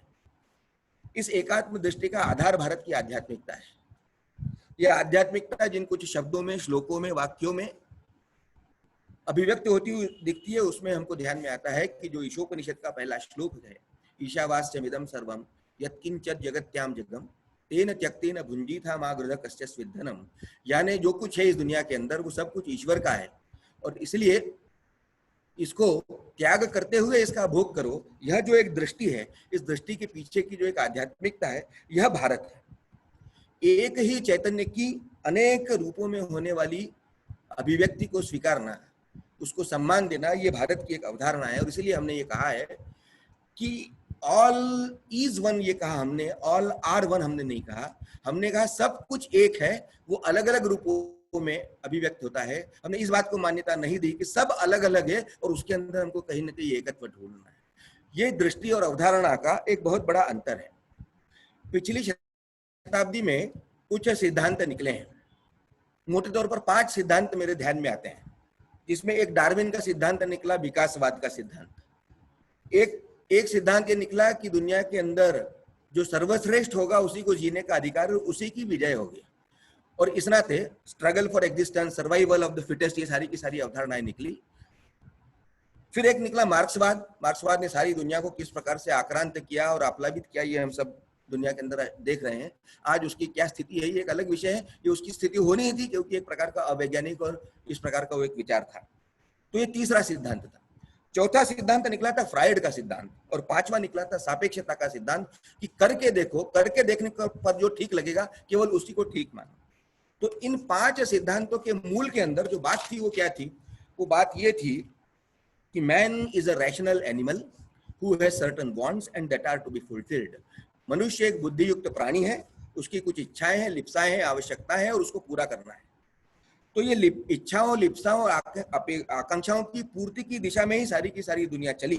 लेकिन हमने ये देखा कि इस सारे मनुष्य को रैशनल एनिमल मान लेने के कारण इसमें चेतना नाम की चीज के लिए कोई जगह नहीं थी। लेकिन भारत के अंदर हमने ये बात कही कि भारत केवल मनुष्य यानी केवल शरीर नहीं है, तो उसके साथ मन है, बुद्धि है, आत्मा है, जिसको पंडित दीनदयाल उपाध्याय जी ने चिति की संज्ञा दी। इन सब के बगैर मनुष्य की कल्पना नहीं हो सकती। और इसीलिए यदि चेतना को एड्रेस नहीं करेंगे तो मनुष्य केवल एक जानवर मात्र बनकर के रह जाएगा और फिर किसी भी चीज का कोई अर्थ नहीं रहेगा। और इसलिए भारत की जो प्रज्ञा है, भारत की जो मेधा है, इसमें बहुत सबसे बड़ी बड़ी बातें जो कही गई वो मनुष्य की चेतना को लेकर के ही कही गई। और चेतना केवल मनुष्य की नहीं होती है, तो संपूर्ण जीव जगत, चर अराचर में चराचर सृष्टि जो है, इसकी भी अपनी एक चेतना है। इस चेतना को एड्रेस करना, इसको संस्कारित करना, इसको संरक्षित और पोषित करना, ये भी भारतीय प्रतिभा, प्रज्ञा और मेधा का एक बहुत बड़ा योगदान है। और इस नाते अवधारणा के संदर्भ में हमको ये सारी चीजें ध्यान में रखनी पड़ेगी। इसी चिंतन में से वो हटिंगटन की जो किताब निकली, क्लैशेस ऑफ सिविलाइजेशन या सभ्यताओं का संघर्ष, उसी से आज सारी की सारी दुनिया संचालित होती हुई हमको दिखती है। इसलिए वो मानती है कि अस्तित्व का संघर्ष है, इसलिए वो मानती है कि जो ताकतवर है उसको जिंदा रहने का अधिकार है, इसलिए वो मानती है कि जो कमाएगा केवल उसी को खाने का अधिकार है, बाकी सब भूखे मरने के लिए छोड़ दिए जाएंगे। भारत की प्रज्ञा और प्रतिभा ने कभी भी इस बात को नहीं माना। भारतीय अवधारणा ने कहा कि मनुष्य शरीर नहीं है, वो मन, बुद्धि, आत्मा है। उसके साथ एक चिति नाम की चीज जुड़ी हुई है, जिसके अंतर्गत मनुष्य जो है उसका अस्तित्वमान रहता है। और इसलिए सब में एक प्रकार का अंतर संबंध है, सभी में एक तरह की परस्पर पूरकता है, सब इंटरडिपेंडेंट है। और इसलिए एक दूसरे के अस्तित्व के बगैर एक दूसरे का अस्तित्व कायम नहीं रह सकता।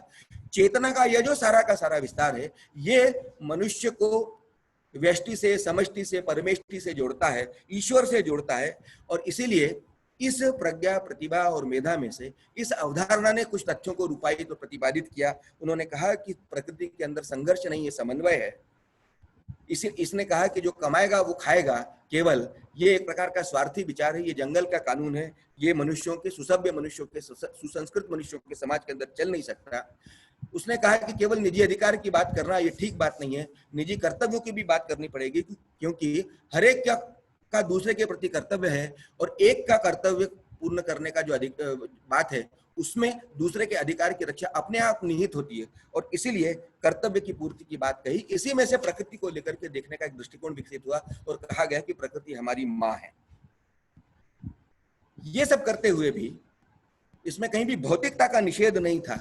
और इसलिए ये जरूर कहा गया कि जीवन को यदि चलाना है तो भौतिकता की उपेक्षा करने से काम नहीं चलेगा, उपभोग करना ही पड़ेगा, लेकिन उस उपभोग के ऊपर कोई एक अपर कैप होनी चाहिए और इसलिए उसको मर्यादा की संज्ञा दी गई कि इसका कोई न कोई एक मर्यादित उपभोग करने की बात है। इसलिए 4 पुरुषार्थों की संकल्पना आई, धर्म, अर्थ, काम और मोक्ष की बात आई। धर्म पहले और मोक्ष अंत में है, एक से प्रारंभ करना है, दूसरे तक पहुंचना है। इन दोनों के बीच में जो अर्थ और काम की बात कही गई है, इसके अंदर जो मनुष्य के दैविक जीवन के जो सारे के सारे व्यापार हैं, इन व्यापारों को इन दोनों तटबंधों के बीच में से होकर के आगे बढ़ने की जो अवधारणा है, ये भारत की एक विशेष प्रकार की अवधारणा है। और इस नाते इन अवधारणाओं के आधार पर भारत की अपनी एक जीवन शैली और जीवन मूल्य विकसित हुए। इसी के अंदर प्रकृति, समाज, इन सबको देखने की एक दृष्टि विकसित हुई। आज ये कोविड के संदर्भ में प्रकृति को लेकर के बहुत सारी बातें चली हैं। कई लोगों ने कहा कि ये लॉकडाउन के कारण आसमान इतना साफ हो गया कि ऊपर के तारे सितारे नहीं दिख रहे, तो एक व्हाट्सएप के ऊपर एक मैसेज भी किसी ने कहा कि भाई आसमान आजकल इतना साफ हो गया है कि नीचे से देखो तो अप्सराएं भी ऊपर दिखने लगती हैं। तो इस तरह की सारी बातें हुई। तो पर्यावरण के उपभोग को लेकर के या उपयोग को लेकर के या उसको विनष्ट करने की जो सारी की सारी प्रक्रिया मनुष्य के सामान्य व्यवहार के कारण हो रही थी, वो जो 2-3 महीनों के लॉकडाउन के कारण रुकी, तो इसके कारण नर्मदा जी कुछ ज्यादा साफ दिखने लग गई, गंगा जी कुछ ज्यादा साफ दिखने लग गई, आसमान कुछ ज्यादा साफ दिखने लग गया। तो इसमें यही बात एक प्रकार से स्थापित होती है कि प्रकृति की ओर देखने की जो भारत की दृष्टि थी कि उसका सीमित, संयमित और सदाचारी उपभोग करना चाहिए, प्रकृति को मां मानना चाहिए, वो हमारी जन्मदात्री है, वो हमारे जीवन को चलाने वाली है। ये बात जो है, ये भारतीय अवधारणा जो हमारी है प्रकृति को लेकर के, वो इस संदर्भ में एक बार फिर से पूरी प्रखरता के साथ रेखांकित होती हुई हमको दिखती है। विकास हमको करना है क्योंकि विकास करना मनुष्य का स्वभाव है। केवल वो पशु होते हैं जो विकास नहीं करते, लेकिन विकास के लिए संसाधन अनिवार्य है। संसाधनों के साथ एक बात है कि वो निर्मित नहीं हो सकते हैं, वे रूपांतरित हो सकते हैं। एक रूप में है वो, बाद में उनका रूपांतरण होता रहेगा, लेकिन वे नए बनाना कठिन होता है और इसलिए उनकी वृद्धि होती है, उनका क्षय होता है, उनका ह्रास होता है, फिर उनका एक नया रूप वो ग्रहण करते हैं और फिर वो लुप्त होने लगते हैं।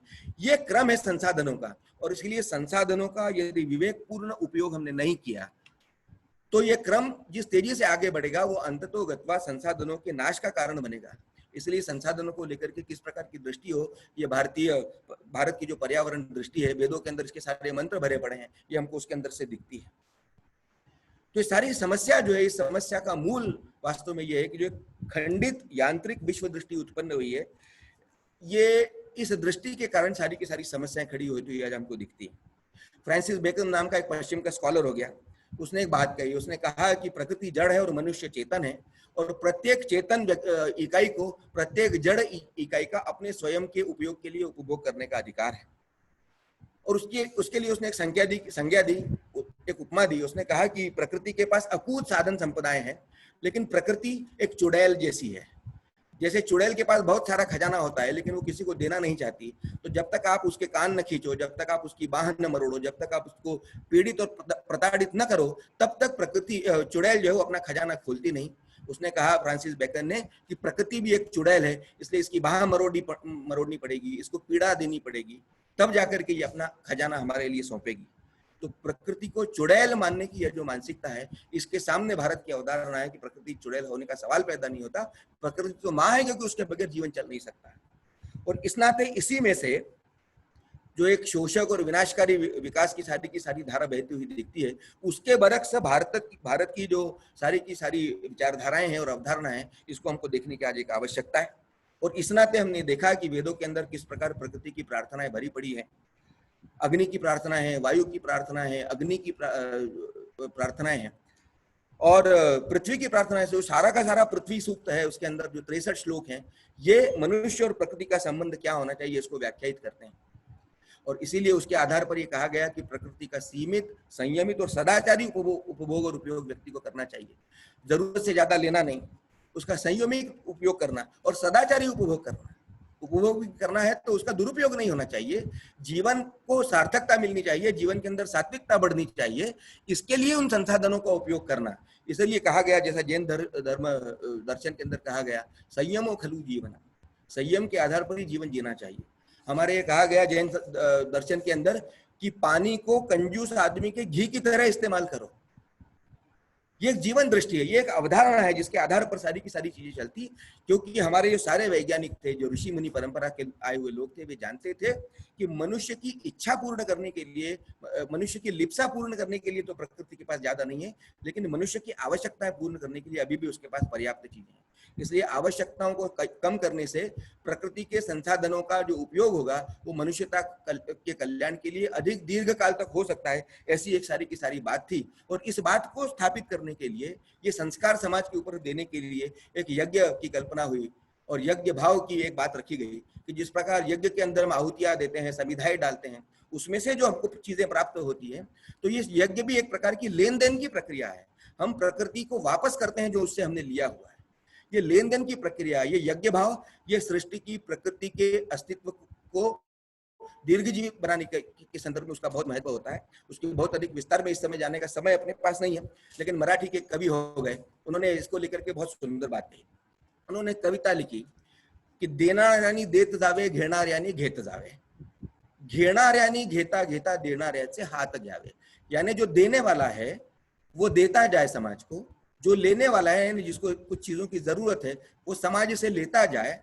देने वाला देता जाए, लेने वाला लेता जाए, लेकिन लेने वाला लेते लेते इतना सक्षम बन जाए कि आगे चल करके वो स्वयं भी दाता बन जाए। वो देने याचक को दाता बनने की पूरी प्रक्रिया यानी ये यज्ञ प्रक्रिया है। ऐसी बातें हमारे यहाँ कही गई। ज्ञानेश्वर महाराज ने इसीलिए इस बात को लेकर के कहा कि इस प्रक्रिया के आधार पर ही वो स्वप्न पूरा हो सकता है कि दुरितांची तिमिर जावो, विश्व स्वधर्मे सूर्य पाहो, जो ये वांछिल तो तेला हो प्राणी जाता।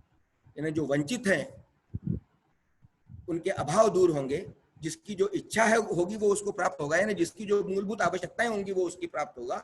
और सारी दुनिया के अंदर दुनिया जो है भारत के स्वधर्म के सूर्य का एक प्रकार उसको उद्भासित होते हुए देखेंगी। तो ये जो बात ज्ञानेश्वर महाराज ने कही, इसको लेकर के, इसके संदर्भ सारी की सारी जो बातें हैं, ये प्रकृति, पर्यावरण, संसाधन, जीवन शैली, इसको लेकर के जो भारत की अवधारणा है उसको एक प्रकार से व्याख्यायित करती है। और इसलिए वर्तमान परिप्रेक्ष्य में विशेष रूप से जो सारे एथिक्स हैं, इकोनॉमी है, इकोलॉजी है, फिर एनर्जी है, एनर्जी के जो सारे के सारे सोर्सेस हैं, और एम्प्लॉयमेंट है, इन सारी बातों के बीच में एक तालमेल बिठा करके आगे बढ़ना है। तो सर्वजन हिताय काम करने वाली जो सारी की सारी संस्थाएं हमारे देश के अंदर चली हैं, आज से नहीं, शताब्दियों से, युगों युगों से, वो इस तालमेल के आधार पर चली है। ये तालमेल ही वस्तुतः भारत का एक बहुत बड़ा अवधारणात्मक विषय है। और इस नाते इन अवधारणाओं को समाज में फिर से स्थापित करना, नए परिप्रेक्ष्य के अंदर उनको व्याख्यायित करना, इसकी बहुत अधिक आवश्यकता है। यह जो भारत है, इस भारत को हमको समझने और समझाने की आज बहुत अधिक आवश्यकता है।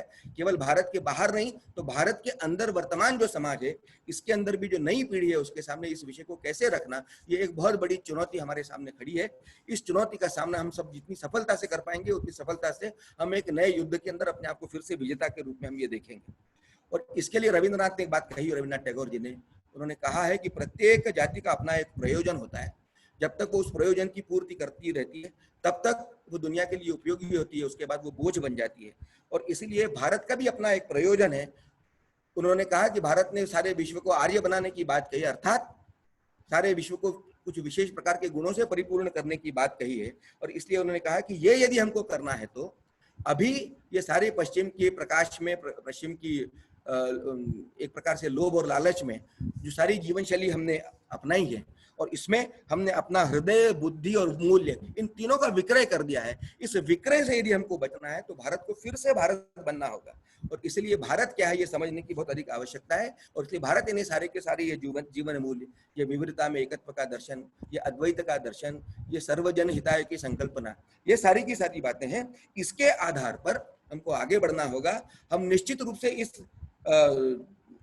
इस रास्ते को प्राप्त कर लेंगे, ऐसा रविन्द्रनाथ ने कहा। लेकिन आगे चलकर के उन्होंने एक बात कही कि भारत सारी विविधताओं के बीच में और सारे परस्पर विरोधी विचारधाराओं के बीच में से भी अपने रास्ते को प्राप्त करेगा, लेकिन वो रास्ता 100% हिंदू रास्ता होगा, ऐसा स्वयं रविन्द्रनाथ ठाकुर ने एक जगह लिखा। और इसीलिए एक धर्म सापेक्ष, धर्माधिष्ठित और धर्मानुकूल जीवन का हिमायती बनकर के यदि भारत को आगे बढ़ना है, तो अपनी इस मूल्य परंपरा में उसको एक बार फिर से विश्वास करते हुए आगे बढ़ने की एक आवश्यकता है। फिर भारत की कुछ अवधारणात्मक विशेषताएं अन्य प्रकार की भी हैं। जैसे भारत के अंदर जो सारा का सारा समाज व्यवस्था चली है, इस व्यवस्था की विशेषता हम ये देखेंगे कि भारत कभी भी राज्याश्रित नहीं रहा। व्यवस्थाएं हमेशा समाज केंद्रित रही, राज्य केंद्रित कभी नहीं।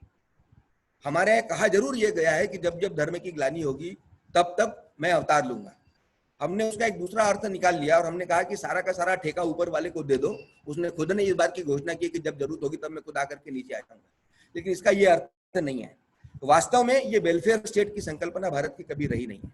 भारत की सारी व्यवस्थाएं ये हमेशा समाज केंद्रित रही है, और इस नाते समाज की जो संस्थाएं, समाज के अंदर संस्थाएं खड़ी करना, उनको पुष्ट करना, उनको संस्कारित करना, उनके अंदर एक प्रकार की दिशा दृष्टि और प्रतिबद्धता विकसित करना, ये भारत का एक वैशिष्ट्य रहा है।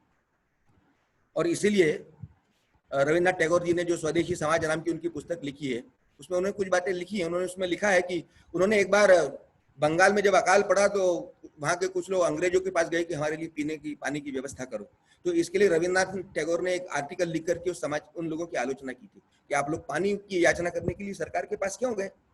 हमारे अंदर चाय की प्यास अंग्रेजों ने जगाई, हमारे यहाँ शराब की प्यास अंग्रेजों ने जगाई, उसकी पूर्ति के लिए आप अंग्रेजों के पास जाओ तो समझ में आता है, लेकिन पानी के लिए भारत का लोग सरकार के पास जाए, इसके लिए रविन्द्रनाथ टैगोर ने वहां के लोगों की आलोचना की।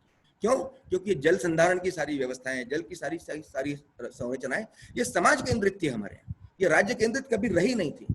मैसूर में 32,000 तालाब थे एक समय के अंदर, और वर्ष में एक दिन मैसूर के आसपास का सारा समाज इकट्ठे होकर के उन तालाबों का संधारण करता था। उसके लिए जो धन लगता था, उस धन की व्यवस्था समाज स्वयं करता था। राजा उस गतिविधि में उपस्थित रहता था। लेकिन जैसे ही अंग्रेज आए, उन्होंने धीरे धीरे ये सारा का सारा नियंत्रण अपने हाथों के अंदर लिया। ये सारी संधारण की व्यवस्थाएं अंग्रेजों ने अपने हाथों में ले ली, लेकिन उसके बाद भी 12 वर्ष तक लगातार मैसूर और उसके आसपास के लोग अपने तालाबों का संरक्षण करते रहे। लेकिन धीरे धीरे उस परंपरा के अंदर विघ्न उत्पन्न होना प्रारंभ हो गया, और बाद में मैसूर के अंदर तालाबों की संख्या बहुत कम होती हुई दिखाई देती। इस प्रकार का एक विवरण हमको दिखता है। तो जब तक ये व्यवस्थाएं समाज केंद्रित रहती हैं, तभी तक उनके अंदर एक प्रकार की सस्टेनेबिलिटी रहती है, तभी तक उनके अंदर उनका जीवन इस प्रकार का बना रहता है।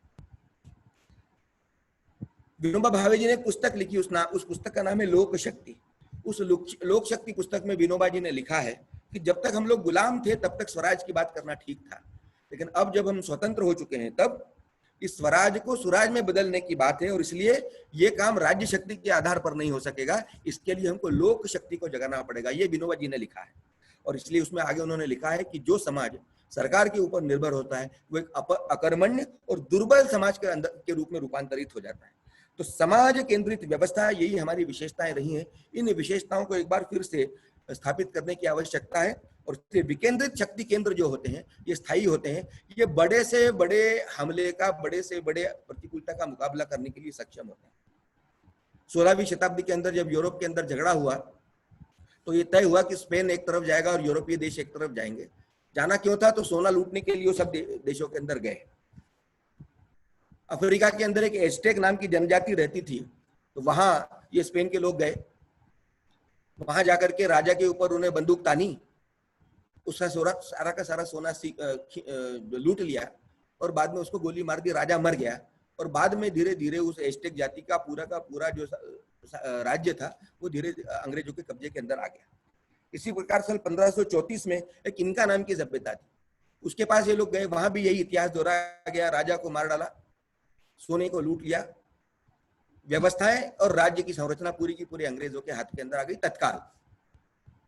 1618 में एक अपैची गणराज्य था, वहां पर ये यूरोप की सेनाएं पहुंची। वहां भी उन्होंने यही किया, मुखिया को मार डाला, सोना लूटने के प्रयत्न किए, लेकिन वहां ये इतिहास दोहराया नहीं गया। वहां 200 वर्ष तक वहां रहने वाला पूरा का पूरा जनजातीय समाज अंग्रेजों के साथ लड़ता रहा।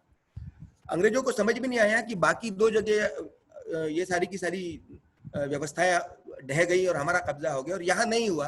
तो ये ऐसा क्यों नहीं हुआ? तो ऐसा इसलिए नहीं हुआ क्योंकि वो जो अपैची नाम का गणराज्य था, उसकी जो व्यवस्थाएं थी वे राज्य केंद्रित नहीं थी, वे मुखिया केंद्रित नहीं थी, वे सेना पर आधारित नहीं थी, वे समाज केंद्रित व्यवस्थाएं थी।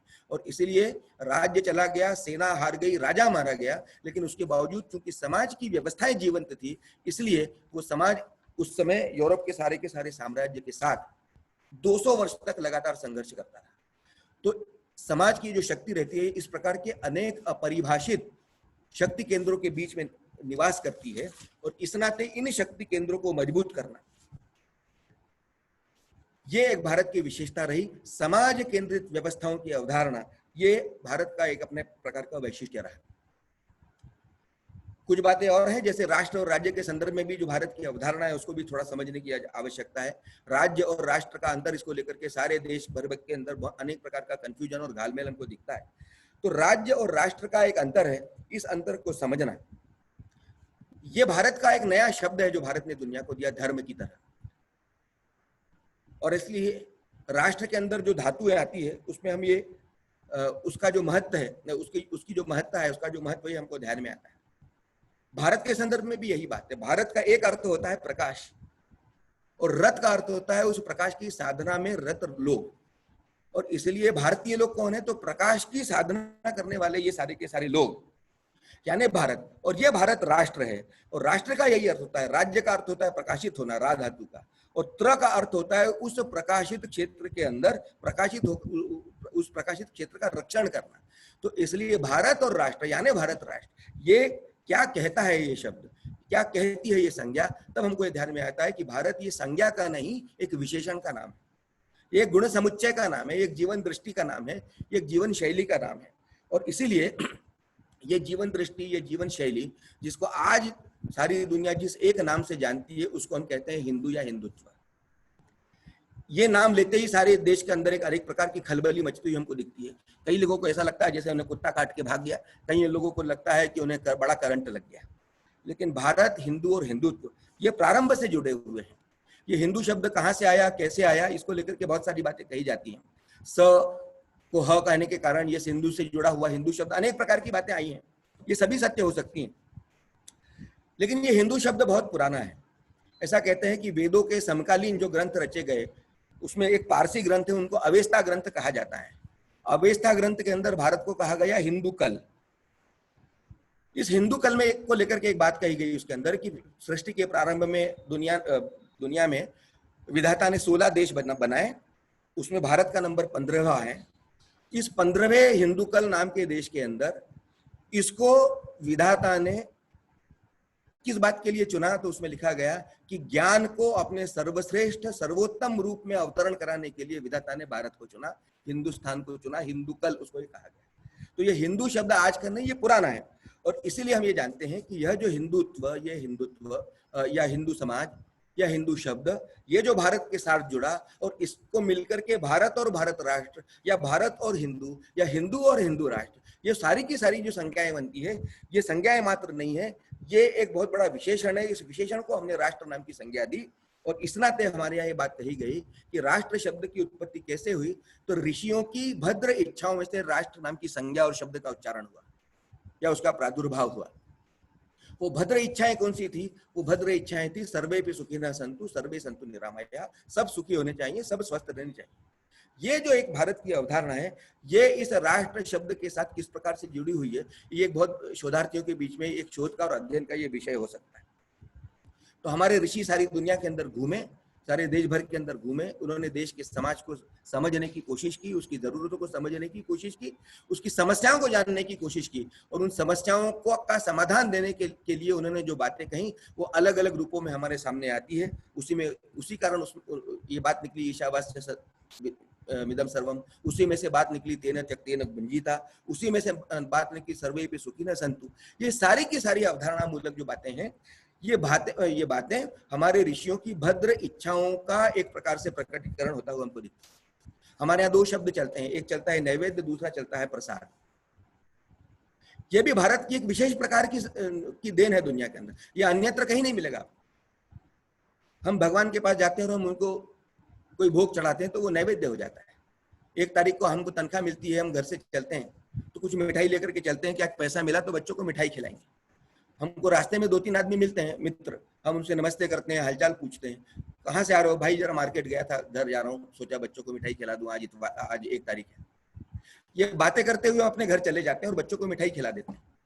लेकिन वही मिठाई हम दूसरे दिन उसी दुकान से खरीदते हैं, किसी मंदिर के अंदर जाते हैं, उसका भोग लगाते हैं तो वो नैवेद्य हो जाता है। वो नारियल हो सकता है, चना चिरौंजी हो सकती है, कोई मिठाई हो सकती है।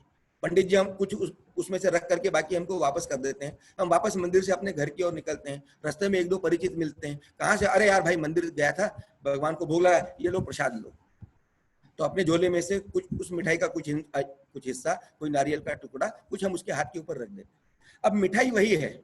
एक दिन पहले जब आप गए थे तो मिठाई खरीद करके बच्चे को मिठाई खिलाने के लिए अपने घर गए, रास्ते में जो जो मिला आपने किसी को उस मिठाई की भनक तक लगने नहीं दी, सिर्फ पूरी की पूरी ले जा करके और बच्चे को दे दी। दूसरे दिन आपने वही मिठाई खरीदी लेकिन मंदिर के अंदर भोग लगा दिया, तो वो मिठाई अब प्रसाद बन गई, वो नैवेद्य बन गई, और प्रसाद है तो सारी सब जो जो लोग हमको मिलते जाएंगे उनको सबको अंदर बांटना है।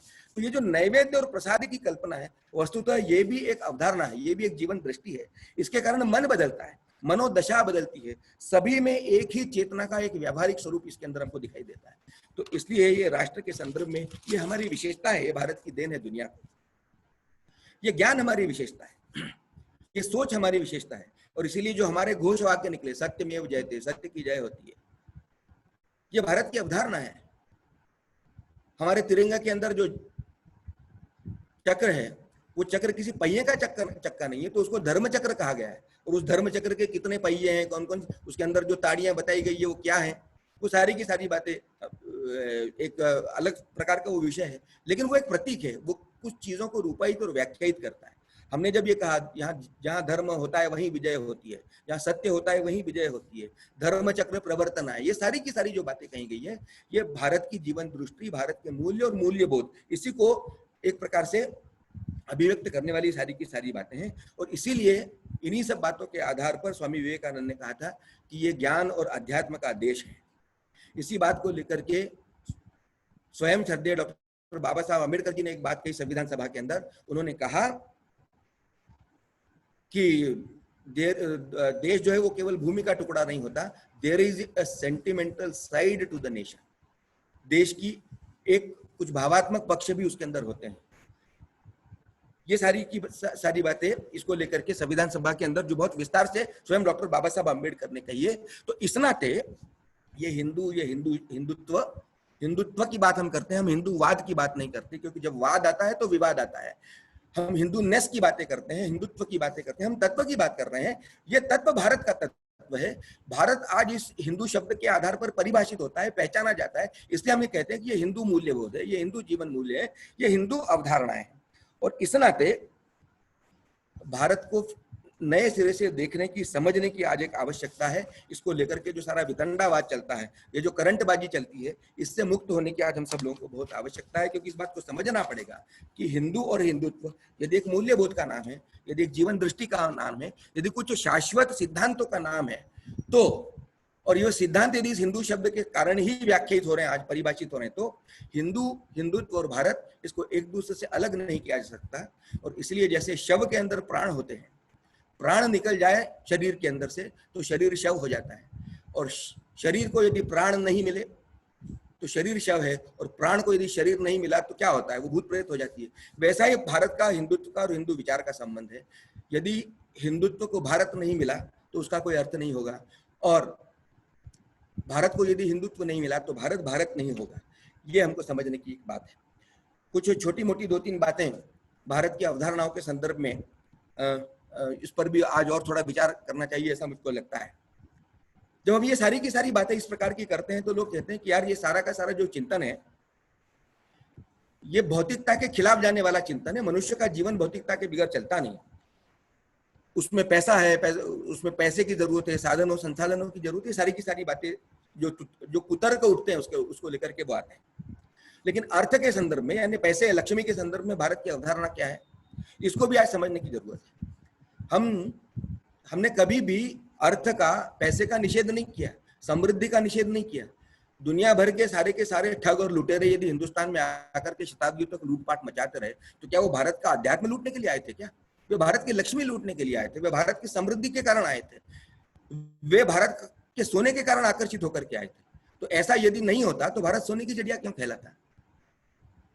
हाँ, लेकिन दृष्टि हमारी अलग थी। हमने कहा कराग्रे वसते लक्ष्मी, कर मध्य सरस्वती। हमने कहा है हाथ में सबसे आगे लक्ष्मी का निवास है। दुर्गा सरस्वती वगैरह सब तो बात की बात है। तो लक्ष्मी को प्राधान्य था ऐसा नहीं था, लेकिन हमने लक्ष्मी को वस्तु नहीं माना, इसलिए हमने उसको उपभोग्य नहीं माना, हमने उसको लक्ष्मी माना, हमने उसको देवी माना, हमने उसके अंदर एक देवत्व के दर्शन किए, इसलिए हमने उसको उपास्य माना।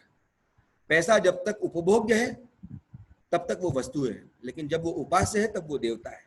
और इसीलिए श्री सूक्त के अंदर हमारे यहाँ लक्ष्मी के बारे में कहा गया है कि लक्ष्मी कमाओ, पैसा कमाओ, लेकिन वो कैसी होनी चाहिए?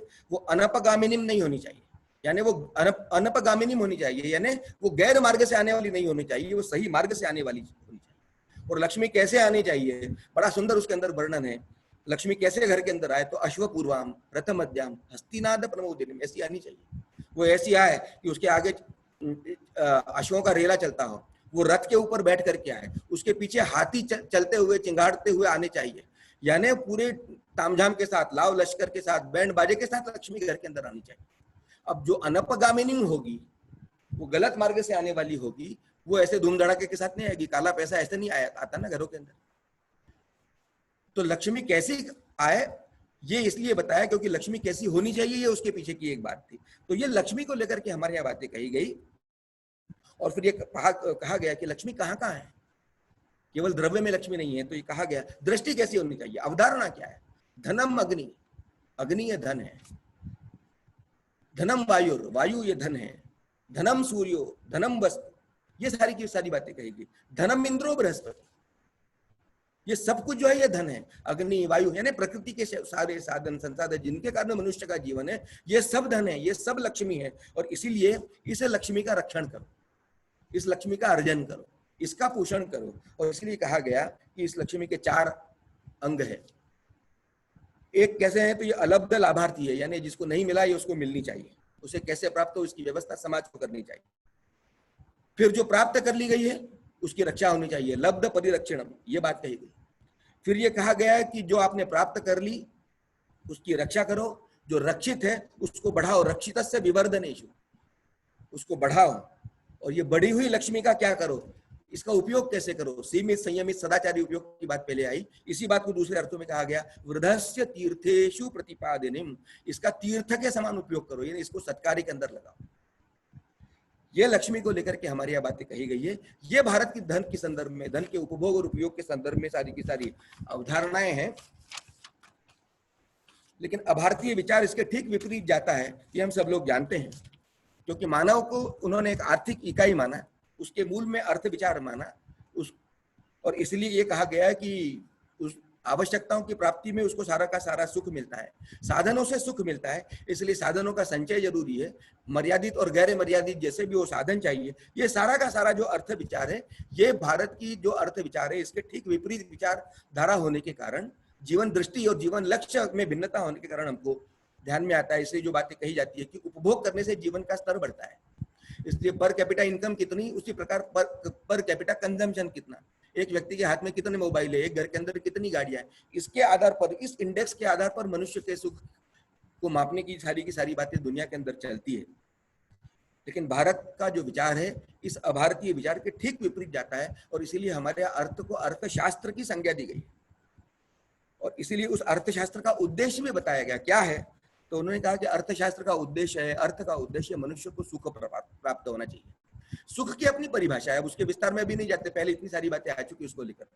लेकिन इसलिए सुख का मूल क्या है, तो चाणक्य ने अर्थशास्त्र के अंदर ये बात लिखी, उन्होंने लिखा सुखस्य मूलम धर्म, सुख का मूल धर्म होता है। धर्मस्य मूलम अर्थ, धर्म का मूल अर्थ है, यानी पैसा है, लक्ष्मी है। अर्थस्य मूलम राज्य है, अर्थ का मूल राज्य है, इसलिए राज्य की संरचना व्यवस्था, इसको इस दृष्टि से सारी व्यवस्थाओं को जमाना पड़ेगा ताकि ये अर्थ का एक प्रकार से अर्जन जो है वो समाज कर सके। तो अर्थस्य मूलम राज्य, लेकिन फिर राज्य का मूल्य क्या है, मूल क्या है, तो कहा गया राज्यस्य मूलम इंद्रिय निग्रह। इसलिए राज्य व्यवस्था का ये कर्तव्य बनता है कि इंद्रिय निग्रह अर्थात सीमित संयमित सदाचारी उपभोग को लेकर के वो समाज के अंदर इस प्रकार की कुछ संस्कार की शालाएं उत्पन्न करे, संस्थाएं उत्पन्न करे, स्थापित करे कि जिसके कारण सुख की ये जो सारी अर्थ आयाम और परिभाषाएं हैं, इन परिभाषाओं के आधार पर अर्थ को लेकर के समाज के अंदर उपजीविका की दृष्टि विकसित। तो इस नाते ये अर्थशास्त्र, इस नाते ये लक्ष्मी के विषय, इस नाते ये सुख की संकल्पनाएं, ये भारत की मूलभूत अवधारणाएं हैं। इन अवधारणाओं को दुनिया के अंदर, जैसा हंटिंगटन ने कहा, हम उस बात को मानते नहीं है, लेकिन केवल मात्र उसके एक संदर्भ की दृष्टि से मैं उसका उल्लेख कर रहा हूँ। जब उसने कहा कि सारी दुनिया के अंदर ये अवधारणाओं और विचारधाराओं का संघर्ष है, तो भारतीय और अभारतीय जो विचारधाराएं हैं, उन विचारधाराओं के बीच का जो संघर्ष है, ये संघर्ष इस जागतिक सारी की सारी दुनिया के अंदर जो प्रवाह चल रहे हैं, उन प्रवाहों का और हिंदू विचार के संघर्ष के रूप में हमको सामने आता हुआ दिखता है। और इसलिए हमने देखा कि इन अभारतीय विचारधाराओं से प्रेरित और पोषित जो सारी की सारी ताकतें हैं, ये भारत के अंदर भी भिन्न भिन्न रूपों में, नामों में, आकारों में, क्षेत्रों में काम कर रही हैं। ये अलग अलग क्षेत्रों के अंदर अपना वर्चस्व बनाए हुए बैठी हैं या बनाए रखने के लिए, कायम रखने के लिए संघर्षरत है। इसलिए आज हम देखते हैं कि एक अभारतीय विचारधाराओं के पोषक जो लोग हैं, ये आज हमको वैचारिक संस्थानों के अंदर दिखते हैं, ये मीडिया के अंदर दिखते हैं। ये सारा का सारा जो एकेडमीशिया है, जो सारा का सारा प्रज्ञा का क्षेत्र है, विचार का क्षेत्र है, इसके अंदर सक्रियता के साथ, सशक्तता के साथ, प्रभाविता के साथ, प्रभावशीलता के साथ काम करते हुए हमको दिखते हैं। और इस नाते हमको ये समझना पड़ेगा कि विचार की भी अपनी एक शक्ति होती है और शक्तिशाली का अपना एक विचार होता है। और इन दोनों के बीच में एक सत्य यह है कि समाज उस विचार के पीछे चलता है, समाज का नेतृत्व करने वाला वर्ग या व्यक्ति जिस विचार का पोषक होता है। और जिस समाज विचार के आधार पर नहीं चलता, उस विचार को बढ़ा कौन रहा है, उसका पालन कौन कर रहा है, इसके आधार पर समाज धीरे धीरे उसके पीछे चलना पड़ता है। और इसीलिए समाज के अंदर इस प्रकार की विचार की विजय कैसे हो, इसके लिए जो सारी वैचारिक संस्थाएं हैं, जो विचार के क्षेत्र है, प्रज्ञा के क्षेत्र है, शिक्षा के क्षेत्र है, इन सब क्षेत्रों के अंदर, दर्शन के अंदर, फिलॉसफी के अंदर, आजकल जिनको एक ह्यूमैनिटी शब्द के अंतर्गत समाहित करने की कोशिश होती है, इन सारे क्षेत्रों के अंदर ये भारतीय और अभारतीय विचारधाराओं का जो संघर्ष चल रहा है, इसमें भारतीय विचार कैसे जीते, कैसे जिए, कैसे आगे बढ़े, इसके लिए सब लोगों को प्रयत्न करने पड़ेंगे। और इस नाते ये इन प्रयत्नों की जो सारी की सारी दिशा कौन सी हो, इसको लेकर के दृष्टि कौन सी हो, इसके लेकर के व्यवस्थाएं कौन सी हो, इस दृष्टि को, इस व्यवस्था को हम सबको समाज के अंदर कैसे फिर से स्थापित कर सकते हैं, इसको बहुत समझने की आवश्यकता है। इस अभारतीय विचारधाराओं के संदर्भ में कुछ बातें हैं जो उनके खिलाफ खड़ी हैं। एक सारा का सारा वामपंथी सोच हमको भारतीय अवधारणा के खिलाफ जाता हुआ दिखता है। उसी प्रकार आजकल एक नियो लेफ्ट एक शब्द चल पड़ा है, ये एक चलता हुआ दिखता है। और एक अर्बन नक्सलवाद को लेकर के सारे देश भर के अंदर एक नई प्रकार की बहस छिल पड़ी है कि कैसे एक अभारतीय विचार भारतीय अवधारणाओं के खिलाफ किन किन स्तरों पर, किन किन क्षेत्रों के अंदर जाकर के किस किस तरह से काम चलता है। उसको आज हम एक 4th जनरेशन वॉरफेयर के नाम से जानते हैं। इनकी एक स्ट्रेटेजी है राज्य की लेजिटिमेसी के ऊपर, उसकी अथॉरिटी के ऊपर ही एक सवाल खड़े कर देना, सारे देश भर के अंदर एक प्रकार का अनरेस्ट, एक प्रकार का विरोध खड़ा करना। और इसीलिए ये विरोध, ये अनरेस्ट उनके इस संघर्ष का प्राण है, इस रणनीति का प्राण है। इसलिए ये रणनीति बहुत जटिल है, बहुत विकेंद्रित है। ये प्रत्यक्षता आकार में छोटी दिखती हुई होते हुए भी इसकी अदृश्य और अंतर्गत व्याप्ति बहुत बड़ी है। इसलिए इस रणनीति के बरक्स हमको ये सारी भारतीय अवधारणाओं के विजय का जो एक पूरा का पूरा व्यूह रचना है, ये इस व्यूह को हमें समाज जीवन के विभिन्न क्षेत्रों और आयामों के अंदर रचित करने की आवश्यकता है। और इस नाते भारतीय और अभारतीय विचारधाराओं का एक प्रकार से फिर से नए परिप्रेक्ष्य में एनालिसिस करने की आज आवश्यकता बहुत आवश्यक है। क्योंकि विश्लेषण के आधार पर निष्कर्षों के आधार पर रणनीति और व्यूह रचना, और फिर उसका क्रियान्वयन करने मात्र से ही केवल इस अवधारणाओं के संघर्ष के अंदर भारतीय विचारधारा विजयी हो सकती है। क्योंकि भारतीय विचारधारा की विजय में ही कुल मिलाकर के संपूर्ण विश्व का अस्तित्व और उसकी सार्थकता ये सन्निहित है। और इसलिए ये विश्लेषण और इस विश्लेषण के आधार पर काम करने की एक आवश्यकता है। एक अंग्रेजी की एक कविता है, वो कहता है, वो विश्लेषण की बात करता है कि एनालाइज एवरी थॉट। हर विचार का विश्लेषण करना बहुत आवश्यक होता है। Analyse every thought, how was it born, ये विचारधारा ये कैसे जन्मी, भारतीय हो या अभारतीय, ये जन्मी कैसे, how was it born, what made it grow, वो कौन से कारक तत्व थे जिसके कारण ये विचारधाराएं आगे बढ़ी, विकसित हुई, उन कारणों का विश्लेषण करने की आवश्यकता है। What made it grow, why did it stay, ये बढ़ी और फिर बनी रही, इनको एक प्रकार का जीवन प्राप्त हुआ, स्थायित्व प्राप्त हुआ, ये क्यों प्राप्त हुआ, व्हाई डिड इट स्टे। फिर वो प्रश्न पूछता है, why did it go away, यानी वो एक लंबा रास्ता उन्होंने क्यों तय किया, why did it go away, एक लंबा रास्ता उन्होंने क्यों तय किया। और फिर आखिर में वो सवाल पूछता है, why didn't it go away, ये समाप्त क्यों नहीं हुई, तो ये जन्मी कैसे, ये पली कैसे, ये बढ़ी कैसे, ये आगे तक गई क्यों, ये समाप्त क्यों नहीं हुई, इनकी जीवन शक्ति क्या है। इसलिए भारतीय और अभारतीय विचारधाराओं का, अवधारणाओं का इस संदर्भ में विश्लेषण करते हुए भारत की जो सारी सात्विक शक्ति है, इस सारी सात्विक शक्ति को संगठित करना और सक्रिय करने का जो सारा काम पूजनीय सुदर्शन जी और माननीय माणिक चंद जी वाजपेयी जैसे मूर्धन्य व्यक्तित्वों ने अपने जीवन के अंदर किया, उनके इस जीवन लक्ष्य को आधार बना करके हम कैसे समाज की इस लोक शक्ति को खड़ा कर सकते हैं, इस पर आज हम सब लोगों को सोचने की आवश्यकता है। बहुत बहुत धन्यवाद। नमस्कार। बहुत बहुत धन्यवाद हेमंत जी। हेमंत जी के परिचय में मैं ये बताना भूल गया कि आप भारतीय स्टेट बैंक में उच्च अधिकारी हैं और आज आपने जिस विषय पर अपने प्रकाश डाला है वो बहुत सारगर्भित तरीके से वर्तमान परिप्रेक्ष्य में भारतीय मूल्य और अवधारणाएं, इनकी विशेषताओं को बताते हैं। आपने विश्व के अनेक सिद्धांतों की तुलना में भारतीय संस्कृति को अधिक जवाबदेह बताते हुए बताया कि प्रकृति का संतुलन बनाना ही हमारी जो जीवन पद्धति है उसका मूल मंत्र है। और आपकी जो आपके उद्बोधन से यह बात का भान हुआ कि भारतीय मूल्य और अवधारणाएं ये केवल वर्तमान परिप्रेक्ष्य में प्रासंगिक नहीं है, बल्कि दुनिया के विश्व के सुनहरे भविष्य के लिए भी ये बेहद आवश्यक है। और शायद इसीलिए दुनिया आज भारतीय योग है या आयुर्वेद है, संस्कृत है या हमारे अध्यात्म है, इनका विस्तार हम दुनिया भर में देखते हैं। और शायद इसी परिप्रेक्ष्य में दुनिया ने विश्व योग दिवस मनाने की एक प्रक्रिया 21 जून को प्रारंभ की है, जो संयोग से आज ही है। आपके सारगर्भित उद्बोधन से हमारे जितने सुनने वाले हमारे स्वयंसेवक बंधु हैं, श्रोतागण हैं, वो निश्चित तौर पर लाभान्वित होंगे। और जो आपने बात कही है कि एसी और बीसी, जो ईसा के पूर्व और ईसा के बाद अब एक नई जो अवधारणा आएगी, जो कोरोना के पहले और कोरोना के बाद, हम उम्मीद करते हैं कि कोरोना के बाद एक बेहतर दुनिया हमारे सामने आएगी, एक बेहतर समाज आएगा। और ये जो लोकोन्मुखी और समाज केंद्रित जो एक अवधारणा राष्ट्र की, भारत की है, वो दुनिया को एक बेहतर विश्व बनाने की ओर अग्रसर करेगी। इन्हीं शब्दों के साथ मैं आपको पुनः धन्यवाद देता हूँ।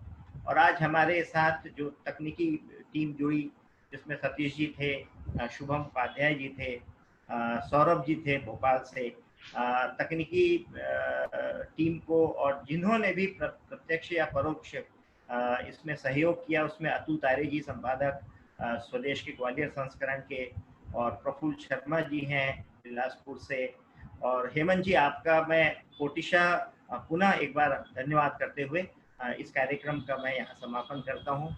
आप सभी को बहुत बहुत नमस्कार, धन्यवाद। धन्यवाद।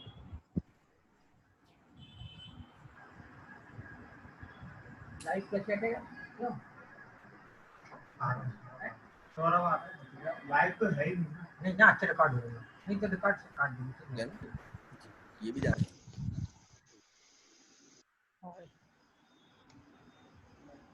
शशांक जी, हेलो जी भैया।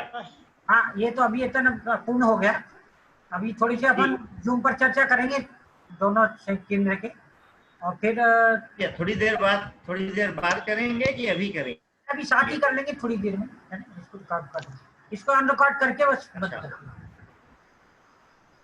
ये रिकॉर्डिंग अभी भी चल ही रही है, एक्चुअल में देख नहीं रहे। बंद कर रहा हूँ। हाँ, तो शुभम रिकॉर्डिंग बंद करो। मेरे पास शुभम, उधर कहीं वो पीछे वो दिख रहा है, उधर रिएक्शन में आएगा तो जाएगा इसको। एक चाय पीजिएगा, ये कॉफी, सौरभ इसकी रिकॉर्डिंग बंद कर दो ना।